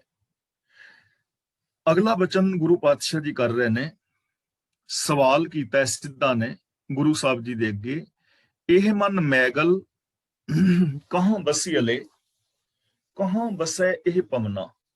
ਦੋਵਾਂ ਥਾਵਾਂ ਤੇ ਬਿੰਦੀ ਲਗਾ ਕੇ ਪੜਾਂਗੇ ਕਹਾਂ। ਕਹਾਂ ਦਾ ਮਤਲਬ ਕਿੱਥੇ, ਔਰ ਜਦੋਂ ਇਸ ਕਹਾ ਦਾ ਮਤਲਬ ਹੋਏਗਾ ਨਾ ਕੀ, ਤੇ ਉਦੋਂ ਇਹਨੂੰ ਪੜਾਂਗੇ ਕਹਾ। ਲੇਕਿਨ ਜਦੋਂ ਇਸ ਦਾ ਮੀਨਿੰਗ ਹੋਏਗਾ ਕਿੱਥੇ, ਉਦੋਂ ਬਿੰਦੀ ਲਗਾ ਕੇ ਪੜਾਂਗੇ ਕਹਾਂ। ਇੱਥੇ ਮੀਨਿੰਗ ਹੈ ਕਿੱਥੇ। ਇਹ ਮਨ ਮੈਗਲ ਕਹਾਂ ਬਸੀਅਲੇ, ਕਹਾਂ ਬਸੈ ਇਹ ਪਵਨਾ। ਮੈਗਲ ਦਾ ਮਤਲਬ ਹੈ ਮਸਤ ਹਾਥੀ, ਕਿ ਮਸਤ ਹਾਥੀ ਵਰਗਾ ਇਹ ਮਨ ਕਿੱਥੇ ਵਸਦਾ ਹੈ। ਮੈਗਲ ਦਾ ਮਤਲਬ ਹਾਥੀ, ਮਸਤ। ਇਹ ਮਸਤ ਹਾਥੀ ਵਰਗਾ ਮਨ ਕਿੱਥੇ ਵਸਦਾ ਹੈ। ਕਹਾਂ ਬਸੈ ਇਹ ਪਵਨਾ, ਤੇ ਇਹ ਪ੍ਰਾਣ ਕਿੱਥੇ ਵਸਦੇ ਨੇ, ਪ੍ਰਾਣ ਕਿੱਥੇ ਵਸਦੇ ਨੇ। ਕਹਾਂ ਬਸੈ ਸੋ ਸ਼ਬਦ ਔਧੂ, ਆਂਕੋ ਚੂਕੈ ਮਨ ਕਾ ਭਵਨਾ। ਭਵਨਾ ਦਾ ਮਤਲਬ ਭਟਕਣਾ, ਸੋ ਦਾ ਮਤਲਬ ਉਹ। ਤਾਂ ਗੁਰੂ ਜੀ ਕਹਿੰਦੇ ਨੇ ਉਹ ਸ਼ਬਦ ਕਿੱਥੇ ਵਸਦਾ ਹੈ। ਜੋਗੀ ਪੁੱਛ ਰਹੇ ਨੇ ਉਹ ਸ਼ਬਦ ਕਿੱਥੇ ਵਸਦਾ ਹੈ ਜਿਸ ਦੇ ਰਾਹੀਂ ਤੁਹਾਡੇ ਮਤ ਅਨੁਸਾਰ ਮਨ ਦੀ ਭਟਕਣਾ ਮੁੱਕਦੀ ਹੈ। ਯਾਨੀ ਇਹ ਮਨ ਕਿੱਥੇ ਵਸਦਾ ਹੈ? ਮਸਤ ਹਾਥੀ ਵਰਗਾ। ਪ੍ਰਾਣ ਕਿੱਥੇ ਵਸਦੇ ਨੇ? ਔਰ ਉਹ ਸ਼ਬਦ ਕਿੱਥੇ ਵਸਦਾ ਹੈ ਜਿਸ ਰਾਹੀਂ ਮਨ ਦੀ ਭਟਕਣਾ ਮੁੱਕਦੀ ਹੈ? ਇਹ ਸਾਰੇ ਸਵਾਲ ਜੋਗੀਆਂ ਵੱਲੋਂ ਕੀਤੇ ਜਾ ਰਹੇ ਨੇ। ਤਾਂ ਗੁਰੂ ਜੀ ਉੱਤਰ ਦੇ ਰਹੇ ਨੇ, ਨਦਰ ਕਰੇ, ਇੱਥੇ ਰੁਕਾਂਗੇ ਥੋੜਾ ਜਿਹਾ ਵਿਸ਼ਰਾਮ, ਨਦਰ ਕਰੇ ਤਾਂ ਸਤਿਗੁਰ ਮੇਲੇ, ਤਾਂ ਨਿਜ ਘਰ ਵਾਸਾ ਇਹ ਮਨ ਪਾਏ। ਉੱਤਰ ਦੇ ਰਹੇ ਨੇ ਕਿ ਜੇ ਪ੍ਰਭੂ ਮਿਹਰ ਦੀ ਨਿਗਾਹ ਕਰੇ ਤਾਂ ਸਤਿਗੁਰੂ ਮਿਲਾਂਦਾ ਹੈ, ਤੇ ਗੁਰੂ ਮਿਲਿਆ ਇਹ ਮਨ ਆਪਣੇ ਘਰ ਵਿੱਚ ਟਿਕ ਜਾਂਦਾ ਹੈ। ਇਹ ਮਨ ਜਿਹੜਾ ਹੈ ਆਪਣੇ ਘਰ ਦੇ ਵਿੱਚ ਟਿਕ ਜਾਂਦਾ ਹੈ। ਕਦੋਂ? ਜਦੋਂ ਗੁਰੂ ਮਿਲਦਾ ਹੈ, ਜਦੋਂ ਗੁਰੂ ਦੇ ਦੱਸੇ ਰਾਹਾਂ ਤੇ ਤੁਰਦਾ ਹੈ। ਗੁਰੂ ਮਿਲਣ ਦਾ ਮਤਲਬ ਗੁਰੂ ਦੇ ਦੱਸੇ ਰਾਹਾਂ ਤੇ ਤੁਰਨਾ। ਜਦ ਰੱਬ ਦੀ ਰਹਿਮਤ ਹੁੰਦੀ ਹੈ, ਸਤਿਗੁਰੂ ਮਿਲਦਾ ਹੈ, ਤੇ ਸਤਿਗੁਰੂ ਦੇ ਮਿਲਣ ਦੇ ਨਾਲ ਇਹ ਜਿਹੜਾ ਮਨ ਹੈ ਆਪਣੇ ਟਿਕਾਣੇ ਤੇ ਟਿਕ ਜਾਂਦਾ ਹੈ। ਹੁਣ ਇਹ ਚੀਜ਼ ਸਮਝਣ ਵਾਲੀ ਹੈ। ਦੇਖੋ, ਰੱਬ ਦੀ ਰਹਿਮਤ ਚਾਰ ਚੁਫੇਰੇ ਬਰਸ ਰਹੀ ਹੈ। ਇਹ ਅਸੀਂ ਵਿਚਾਰ ਹਰ ਰੋਜ਼ ਕਰ ਚੁੱਕੇ ਹਾਂ ਕਿ ਅੱਜ ਦਿਸਦਾ ਸਾਰਾ ਜਗਤ ਇਹ ਰੱਬ ਦੀ ਰਹਿਮਤ ਹੀ ਤੇ ਹੈ। ਜੋ ਵੀ ਸਾਨੂੰ ਦਿਮਾਗ ਦਿੱਤਾ ਹੈ, ਮਨ ਬੁੱਧ ਦਿੱਤੀ ਹੈ, ਭੈਣ ਭਰਾ, ਜ਼ਮੀਨ ਜਾਇਦਾਦ, ਜੋ ਕੁਛ ਵੀ ਹੈ ਰੱਬ ਦੀ ਰਹਿਮਤ ਹੀ ਤੇ ਹੈ। ਹੁਣ ਇਹਨੂੰ ਅਸੀਂ ਯੂਜ਼ ਕਰਨਾ ਹੈ। ਗੁਰੂ ਦੀ ਸ਼ਰਨ ਵਿੱਚ ਅਸਾਂ ਜਾਣਾ ਹੈ। ਗੁਰੂ ਦੀ ਸ਼ਰਨ ਵਿੱਚ ਜਾਣਾ ਹੀ ਰੱਬ ਦੀ ਰਹਿਮਤ ਪਾਣਾ ਹੈ। ਤੇ ਗੁਰੂ ਦੀ ਸ਼ਰਨ ਵਿੱਚ ਜਾਣ ਦਾ ਮੀਨਿੰਗ ਇਹ ਹੈ ਕਿ ਅਸੀਂ ਆਪਣੇ ਮਨ ਦੀ ਮੱਤ ਛੱਡ ਕੇ ਗੁਰੂ ਦੀ ਮੱਤ ਦੇ ਧਾਰਨੀ ਹੋਣਾ ਹੈ। ਗੁਰਮਤਿ ਆਸ਼ੇ ਅਨੁਸਾਰ ਜ਼ਿੰਦਗੀ ਜੀਣੀ ਹੈ। ਤੇ ਹੁਣ ਦੇਖੋ, ਹੁਣ ਇਹ ਗੱਲ ਅੱਗੋਂ ਸਮਝ ਆ ਜਾਏਗੀ ਕਿ ਜਦੋਂ ਅਸੀਂ ਗੁਰੂ ਦੇ ਦੱਸੇ ਰਾਹ ਤੇ ਤੁਰਾਂਗੇ, ਗੁਰੂ ਦੇ ਬਚਨਾਂ ਨੂੰ ਫੋਲੋ ਕਰਾਂਗੇ, ਤਾਂ ਇਹ ਮਨ ਆਟੋਮੈਟਿਕਲੀ ਨਿਜ ਘਰ ਵਿੱਚ ਟਿਕ ਜਾਏਗਾ। ਨਿਜ ਘਰ ਦਾ ਮਤਲਬ ਆਤਮ ਸਰੂਪ ਵਿੱਚ, ਆਪਣੇ ਏਮ ਦੇ ਉੱਤੇ। ਤੇ ਏਮ ਸਾਡਾ ਕੀ ਹੈ? ਕਿ ਸਚਿਆਰਾ ਹੋਈ ਹੈ, ਸੱਚ ਦੇ ਵਿੱਚ ਜੁੜਨਾ ਹੈ, ਗੁਣਾਂ ਦੇ ਵਿੱਚ ਜੁੜਨਾ ਹੈ। ਤੇ ਗੁਰੂ ਦੇ ਦੱਸੇ ਜਦੋਂ ਰਾਹ ਤੇ ਤੁਰਾਂਗੇ, ਆਪਣੇ ਮਨ ਦੀ ਮੱਤ ਛੱਡ ਦਿੱਤੀ, ਗੁਰੂ ਦੇ ਰਾਹ ਨੂੰ ਅਪਣਾ ਲਿਆ, ਤੇ ਮਨ ਟਿਕ ਜਾਏਗਾ। ਹੁਣ ਮਨ ਨੂੰ ਕਿੱਥੇ ਟਿਕਾਣਾ ਹੈ? ਆਮ ਲੋਕ ਕਹਿੰਦੇ ਨੇ ਨਾ, ਅਸੀਂ ਨਾਮ ਜਪਣ ਬਹਿੰਦੇ ਆ, ਮਨ ਨਹੀਂ ਟਿਕਦਾ, ਬਾਣੀ ਪੜਨ ਬਹਿੰਦੇ ਆ, ਮਨ ਨਹੀਂ ਟਿਕਦਾ, ਮਨ ਭਟਕਦਾ ਹੈ। ਮਨ ਕਿਵੇਂ ਟਿਕਾਈਏ? ਤਾਂ ਸਭ ਤੋਂ ਪਹਿਲਾ ਸਵਾਲ ਹੈ ਕਿ ਮਨ ਨੂੰ ਟਿਕਾਣਾ ਕਿੱਥੇ ਹੈ। ਜਦੋਂ ਇਹ ਹੀ ਨਹੀਂ ਪਤਾ, ਤਾਂ ਗੁਰੂ ਜੀ ਸਾਨੂੰ ਮਨ ਕਿੱਥੇ ਟਿਕਾਣ ਲਈ ਕਹਿ ਰਹੇ ਨੇ? ਸੱਚ ਦੇ ਅੰਦਰ, ਰੱਬੀ ਰਜ਼ਾ ਵਿੱਚ ਮਨ ਨੂੰ ਟਿਕਾਣਾ ਹੈ, ਸੱਚ ਵਿੱਚ ਮਨ ਨੂੰ ਟਿਕਾਣਾ ਹੈ, ਗੁਣਾਂ ਦੇ ਨਾਲ ਮਨ ਨੂੰ ਜੋੜਨਾ ਹੈ। ਹੁਣ ਸਾਡਾ ਮਨ ਝੂਠ ਵਿੱਚ, ਦੇਖੋ ਜਿੱਥੇ ਮਨ ਜੁੜਿਆ ਹੋਏਗਾ ਉਹ ਚੀਜ਼ ਅੰਦਰੋਂ ਪ੍ਰਗਟ ਹੋਏਗੀ। ਸਾਨੂੰ ਨਿੱਕੀ ਜਿਹੀ ਕੋਈ ਗੱਲ ਕਹਿ ਦੇਵੇ ਤਾਂ ਅਸੀਂ ਠਰਮੇ ਦੇ ਨਾਲ ਉੱਤਰ ਦੇਣ ਦੀ ਬਜਾਏ ਲੜਨ ਮਰਨ ਵਾਸਤੇ ਤਿਆਰ ਹੁੰਦੇ ਹਾਂ। ਕਿਉਂ? ਕਿਉਂਕਿ ਮਨ ਗੁੱਸੇ ਨਾਲ ਜੁੜਿਆ ਹੈ ਨਾ, ਅੰਦਰ ਗੁੱਸਾ ਭਰਿਆ ਪਿਆ ਹੈ, ਨਿਕਲ ਅੰਦਰੋਂ ਰਿਹਾ ਹੈ, ਤੇ ਅਸੀਂ ਦੋਸ਼ ਦੂਜਿਆਂ ਤੇ ਦੇ ਰਹੇ ਹਾਂ ਕਿ ਮੈਨੂੰ ਫਲਾਂ ਬੰਦੇ ਨੇ ਗੁੱਸਾ ਦਵਾ ਦਿੱਤਾ। ਦਵਾ ਥੋੜੀ ਦਿੱਤਾ, ਤੇਰੇ ਅੰਦਰ ਭਰਿਆ ਪਿਆ, ਕਿਉਂਕਿ ਮਨ ਦੇ ਅੰਦਰ ਗੁੱਸਾ ਹੈ ਨਾ। ਸਾਨੂੰ ਕੋਈ ਚੀਜ਼ ਪੁੱਛਦਾ, ਅਸੀਂ ਝੱਟ ਝੂਠ ਬੋਲ ਦਿੰਦੇ ਹਾਂ। ਹੁਣ ਇੰਨੀ ਜਲਦੀ ਝੂਠ ਕਿਉਂ ਆ ਗਿਆ? ਕਿਉਂਕਿ ਅੰਦਰ ਹੈ ਹੀ ਝੂਠ। ਸਾਡੇ ਅੰਦਰੋਂ ਈਰਖਾ ਨਿਕਲਦੀ ਹੈ ਗੱਲਾਂ ਬਾਤਾਂ, ਕਿਉਂਕਿ ਅੰਦਰ ਹੈ ਹੀ ਈਰਖਾ। ਤੇ ਜਦੋਂ ਅਸੀਂ ਗੁਣਾਂ ਦੇ ਨਾਲ ਜੁੜਾਂਗੇ, ਬੋਲੀਏ ਸੱਚ ਧਰਮ, ਝੂਠ ਨਾ ਬੋਲੀਏ। ਹੁਣ ਜਦੋਂ ਅਸੀਂ ਗੁਰੂ ਮਤਾਸ਼ੇ ਅਨੁਸਾਰ ਸੱਚ ਬੋਲਾਂਗੇ, ਧਰਮ ਦੀ ਗੱਲ ਕਰਾਂਗੇ, ਤਾਂ ਮਨ ਆਪੇ ਸੱਚ ਵਿੱਚ ਜੁੜ ਜਾਏਗਾ। ਜਦੋਂ ਅਸੀਂ ਬਾਰ-ਬਾਰ ਬੋਲਾਂਗੇ, ਇਹ ਸਾਡਾ ਗੋਲ ਹੀ ਹੋ ਗਿਆ ਕਿ ਅਸੀਂ ਗੁਰਬਾਣੀ ਮੁਤਾਬਕ ਜ਼ਿੰਦਗੀ ਜੀਣੀ ਹੈ, ਤਾਂ ਮਨ ਆਪੇ ਟਿਕ ਜਾਏਗਾ। ਦੇਖੋ ਕਿੰਨਾ ਸੌਖਾ ਰਾਹ ਹੈ ਕਿ ਅਸੀਂ ਗੁਰਬਾਣੀ ਆਸ਼ੇ ਅਨੁਸਾਰ ਜ਼ਿੰਦਗੀ ਜੀਣੀ ਹੈ, ਮਨ ਕਰਕੇ, ਬਚਨਾ ਕਰਕੇ, ਕਰਮਾਂ ਕਰਕੇ। ਆਪੇ ਆਪ ਖਾਏ, ਇੱਥੇ ਰੁਕਾਂਗੇ। ਤਾਂ ਨਿਰਮਲ ਹੋਵੇ ਧਾਵਤ ਵਰਜ ਰਹਾਏ। ਆਪੇ ਆਪ ਦਾ ਮਤਲਬ ਆਪਣੇ ਆਪ ਨੂੰ, ਆਪਣੇ ਆਪ ਦਾ ਮਤਲਬ ਜਿਹੜੀ ਹਉਮੈ ਸਾਡੀ ਹੈ। ਧਾਵਤ ਦਾ ਮਤਲਬ ਹੈ ਵਿਕਾਰਾਂ ਵੱਲ ਦੌੜਨਾ। ਵਰਜ ਦਾ ਮੀਨਿੰਗ ਹੈ ਰੋਕ ਕੇ ਰੱਖਣਾ, ਰੋਕਣਾ। ਰਹਾਏ ਦਾ ਮਤਲਬ ਰੱਖਣਾ। ਖਾਏ ਦਾ ਮਤਲਬ ਖਾ ਜਾਣਾ, ਖਤਮ ਕਰ ਲੈਣਾ।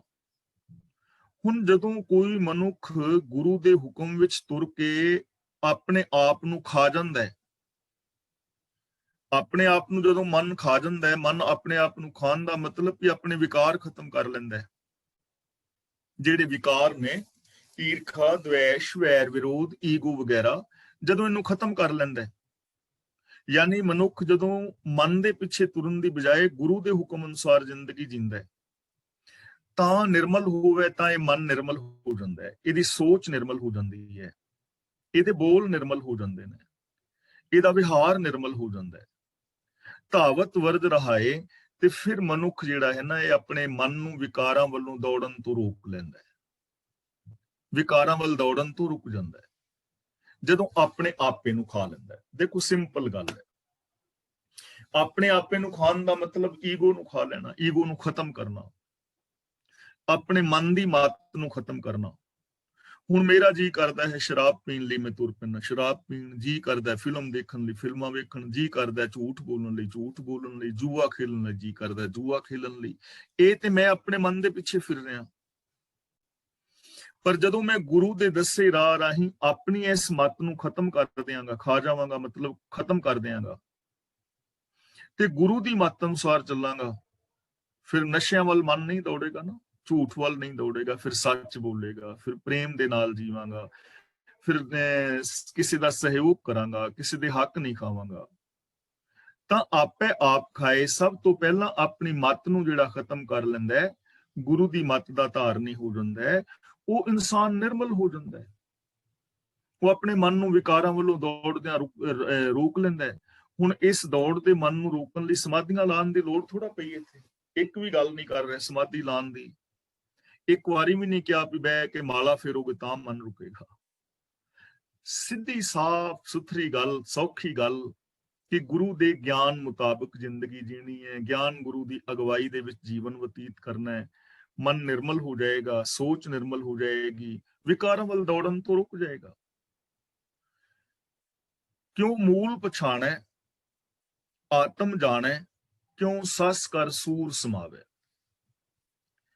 ਹੁਣ ਸਵਾਲ ਪੁੱਛ ਰਹੇ ਨੇ ਕਿਉਂ ਮੂਲ ਪਛਾਣੈ, ਕਿਉਂ ਦਾ ਮਤਲਬ ਕਿਵੇਂ, ਕਿ ਮਨੁੱਖ ਜਗਤ ਦੇ ਮੁੱਢ ਨੂੰ ਕਿਵੇਂ ਪਛਾਣੇ ਕਿ ਮੇਰਾ ਮੂਲ ਕੀ ਹੈ।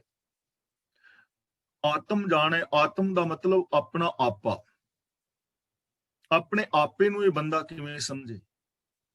ਕਿਉਂ ਸਸ ਕਰ ਸੂਰ ਸਮਾਵੇ, ਸਸ ਦਾ ਮਤਲਬ ਹੈ ਚੰਦਰਮਾ, ਸ਼ਸ਼ੀ ਚੰਦਰਮਾ, ਘਰ ਦਾ ਮਤਲਬ ਘਰ ਵਿੱਚ, ਸੂਰ ਦਾ ਮਤਲਬ ਸੂਰਜ। ਚੰਦਰਮਾ ਦੇ ਘਰ ਵਿੱਚ ਸੂਰਜ ਕਿਵੇਂ ਟਿਕੇ, ਜਿਵੇਂ ਚੰਦਰਮਾ ਦਾ ਆਪਣਾ ਚਾਨਣਾ ਨਹੀਂ ਹੈ ਨਾ, ਤੇ ਸੂਰਜ ਦਾ ਚਾਨਣਾ ਪੈਂਦਾ ਹੈ।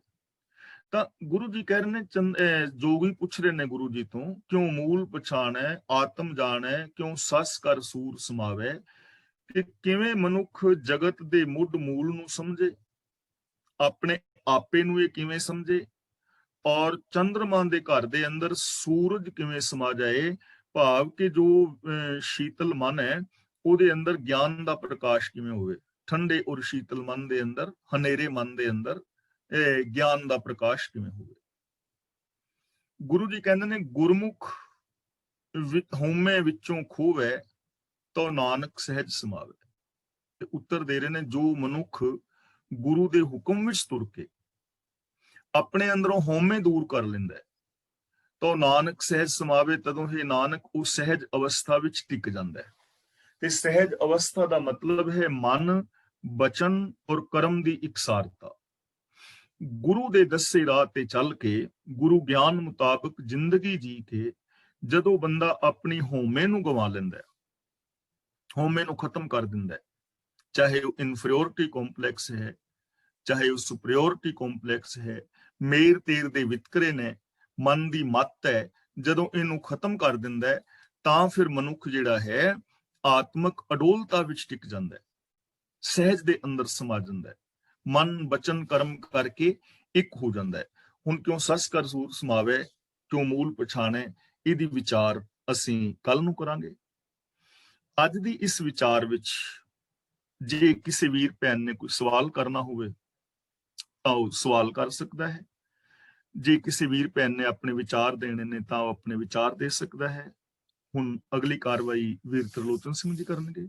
ਜਿਨ੍ਹਾਂ ਨੇ ਕੋਈ ਸਵਾਲ ਪੁੱਛਣਾ ਹੈ ਅੱਜ ਦੀ ਵਿਚਾਰ ਵਿੱਚੋਂ ਜਾਂ ਕੋਈ ਆਪਣਾ ਵਿਚਾਰ ਦੇਣਾ ਹੈ ਤਾਂ ਉਹ ਅਨਮਿਊਟ ਹੋ ਜਾਣ। ਤੇ ਫੇਸਬੁੱਕ ਤੇ ਜਿਹੜੇ ਮੇਰੇ ਵੀਰ ਭੈਣਾਂ ਸਰਵਣ ਕਰ ਰਹੇ ਨੇ ਉਹਨਾਂ ਦਾ ਵੀ ਬਹੁਤ ਬਹੁਤ ਧੰਨਵਾਦ। ਆਪ ਪਿਆਰ ਦਿੰਦੇ ਹੋ। ਵਾਹਿਗੁਰੂ ਜੀ ਕਾ ਖਾਲਸਾ, ਵਾਹਿਗੁਰੂ ਜੀ ਕੀ ਫਤਿਹ। ਵਾਹਿਗੁਰੂ ਜੀ ਕਾ ਖਾਲਸਾ, ਵਾਹਿਗੁਰੂ ਜੀ ਕੀ ਫਤਿਹ। ਧੰਨਵਾਦ ਗਿਆਨੀ ਜੀ, ਹਮੇਸ਼ਾ ਦੀ ਤਰ੍ਹਾਂ ਆਪ ਜੀ ਦਾ ਬਹੁਤ ਬਹੁਤ। ਤੇ ਜਿੱਦਾਂ ਆਪ ਜੀ ਨੇ ਸੁਣ ਹੀ ਲਿਆ ਜੀ, ਵੀ ਜਿਨ੍ਹਾਂ ਨੇ ਵੀ ਅਨਮਿਊਟ ਹੋਣਾ ਹੁਣੇ ਹੋ ਜਾਓ, ਤਾਂ ਕਿ ਤੁਸੀਂ ਆਪਣੀ ਗੱਲ ਅੱਗੇ ਰੱਖ ਸਕੋ। ਜਿਹੜੀ ਵੀ ਤੁਹਾਡਾ ਕੋਈ ਕੁਐਸਚਨ ਹੋਵੇ ਜਾਂ ਰਾਏ ਹੋਵੇ ਅੱਜ ਦੀ ਕਥਾ ਬਾਰੇ। ਸਾਡੇ ਨਾਲ ਸਤਵੰਤ ਕੌਰ ਜੀ ਅਨਮਿਊਟ ਹੋਏ ਹੈ ਜੀ, ਤੇ ਹੋਰ ਵੀ ਸਾਰਿਆਂ ਨੂੰ ਬੇਨਤੀ ਹੈ ਜਿਨ੍ਹਾਂ ਨੇ ਸਵਾਲ ਕਰਨਾ ਉਹ ਅਨਮਿਊਟ ਹੋ ਜਾਣ। ਹਾਂਜੀ ਸਤਵੰਤ ਕੌਰ ਜੀ। ਹਾਂਜੀ ਗਿਆਨੀ ਜੀ, ਉਹ ਸ਼ਲੋਕ ਦੁਬਾਰਾ ਰਿਪੀਟ ਕਰ ਦਿਓ। ਕਬੀਰ ਜੀ ਦਾ ਇੱਕ ਅਵਕਟ ਘਾਟੀ ਰਾਮ ਕੀ ਤੇ ਚੜ ਰਿਹਾ ਕਬੀਰ। ਹਾਂਜੀ, ਕਬੀਰ ਜਿਹੇ ਮਾਰਗ ਪੰਡਿਤ ਗਏ, ਜਿਨ ਮਾਰਗ ਪੰਡਿਤ ਗਏ, ਜਿਹੇ ਮਾਰਗ, ਜਿਹੇ ਉਹ ਜੱਜੇ ਨਾਲ ਸਿਹਾਰੀ ਹਾਹਾ।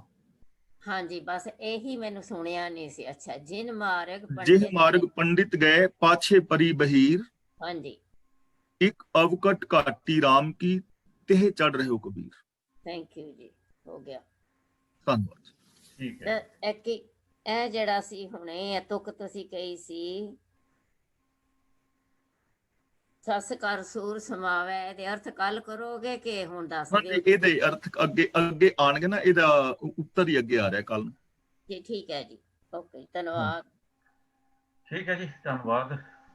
ਸਾਡੇ ਨਾਲ ਹੋਰ ਤਾਂ ਹੈ ਨਹੀਂ ਕੋਈ ਵੀ ਜੀ ਜੁੜਿਆ, ਮਤਲਬ ਜਿਨ੍ਹਾਂ ਨੇ ਕੋਈ ਸਵਾਲ ਕਰਨਾ ਹੋਵੇ। ਤੇ ਅਨਮਿਊਟ ਜਸਵੀਰ ਕੌਰ ਜੀ ਹੋਏ ਆ। ਜਸਵੀਰ ਕੌਰ ਜੀ।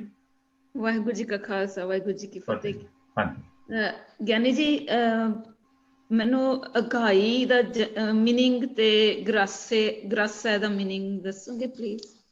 ਅਘਾਈ ਦਾ ਮਤਲਬ ਹੁੰਦਾ ਖਾਣਾ, ਰੱਜ ਜਾਣਾ। ਅਘਾਈ ਦਾ ਮੀਨਿੰਗ ਰੱਜ ਜਾਣਾ, ਤੇ ਗਰਾਸੇ ਦਾ ਮਤਲਬ ਖਾਣਾ।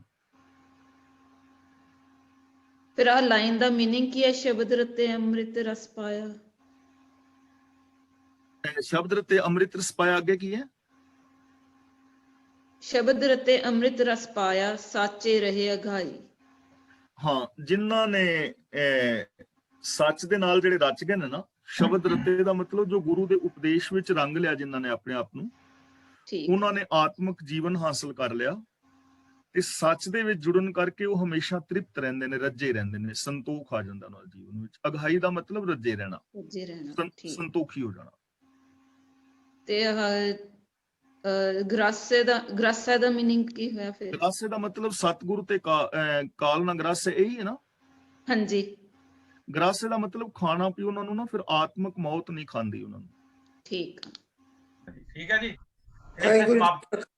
ਇੱਥੇ ਸਮਾਪਤੀ ਹੈ ਜੀ ਅੱਜ ਦੇ ਪ੍ਰੋਗਰਾਮ ਦੀ। ਤੇ ਕੱਲ ਨੂੰ ਆਪਾਂ ਫੇਰ ਮੁੜ ਕੇ ਆਵਾਂਗੇ 1 ਵਜੇ ਦੇ ਹਿਸਾਬ ਨਾਲ ਜੀ।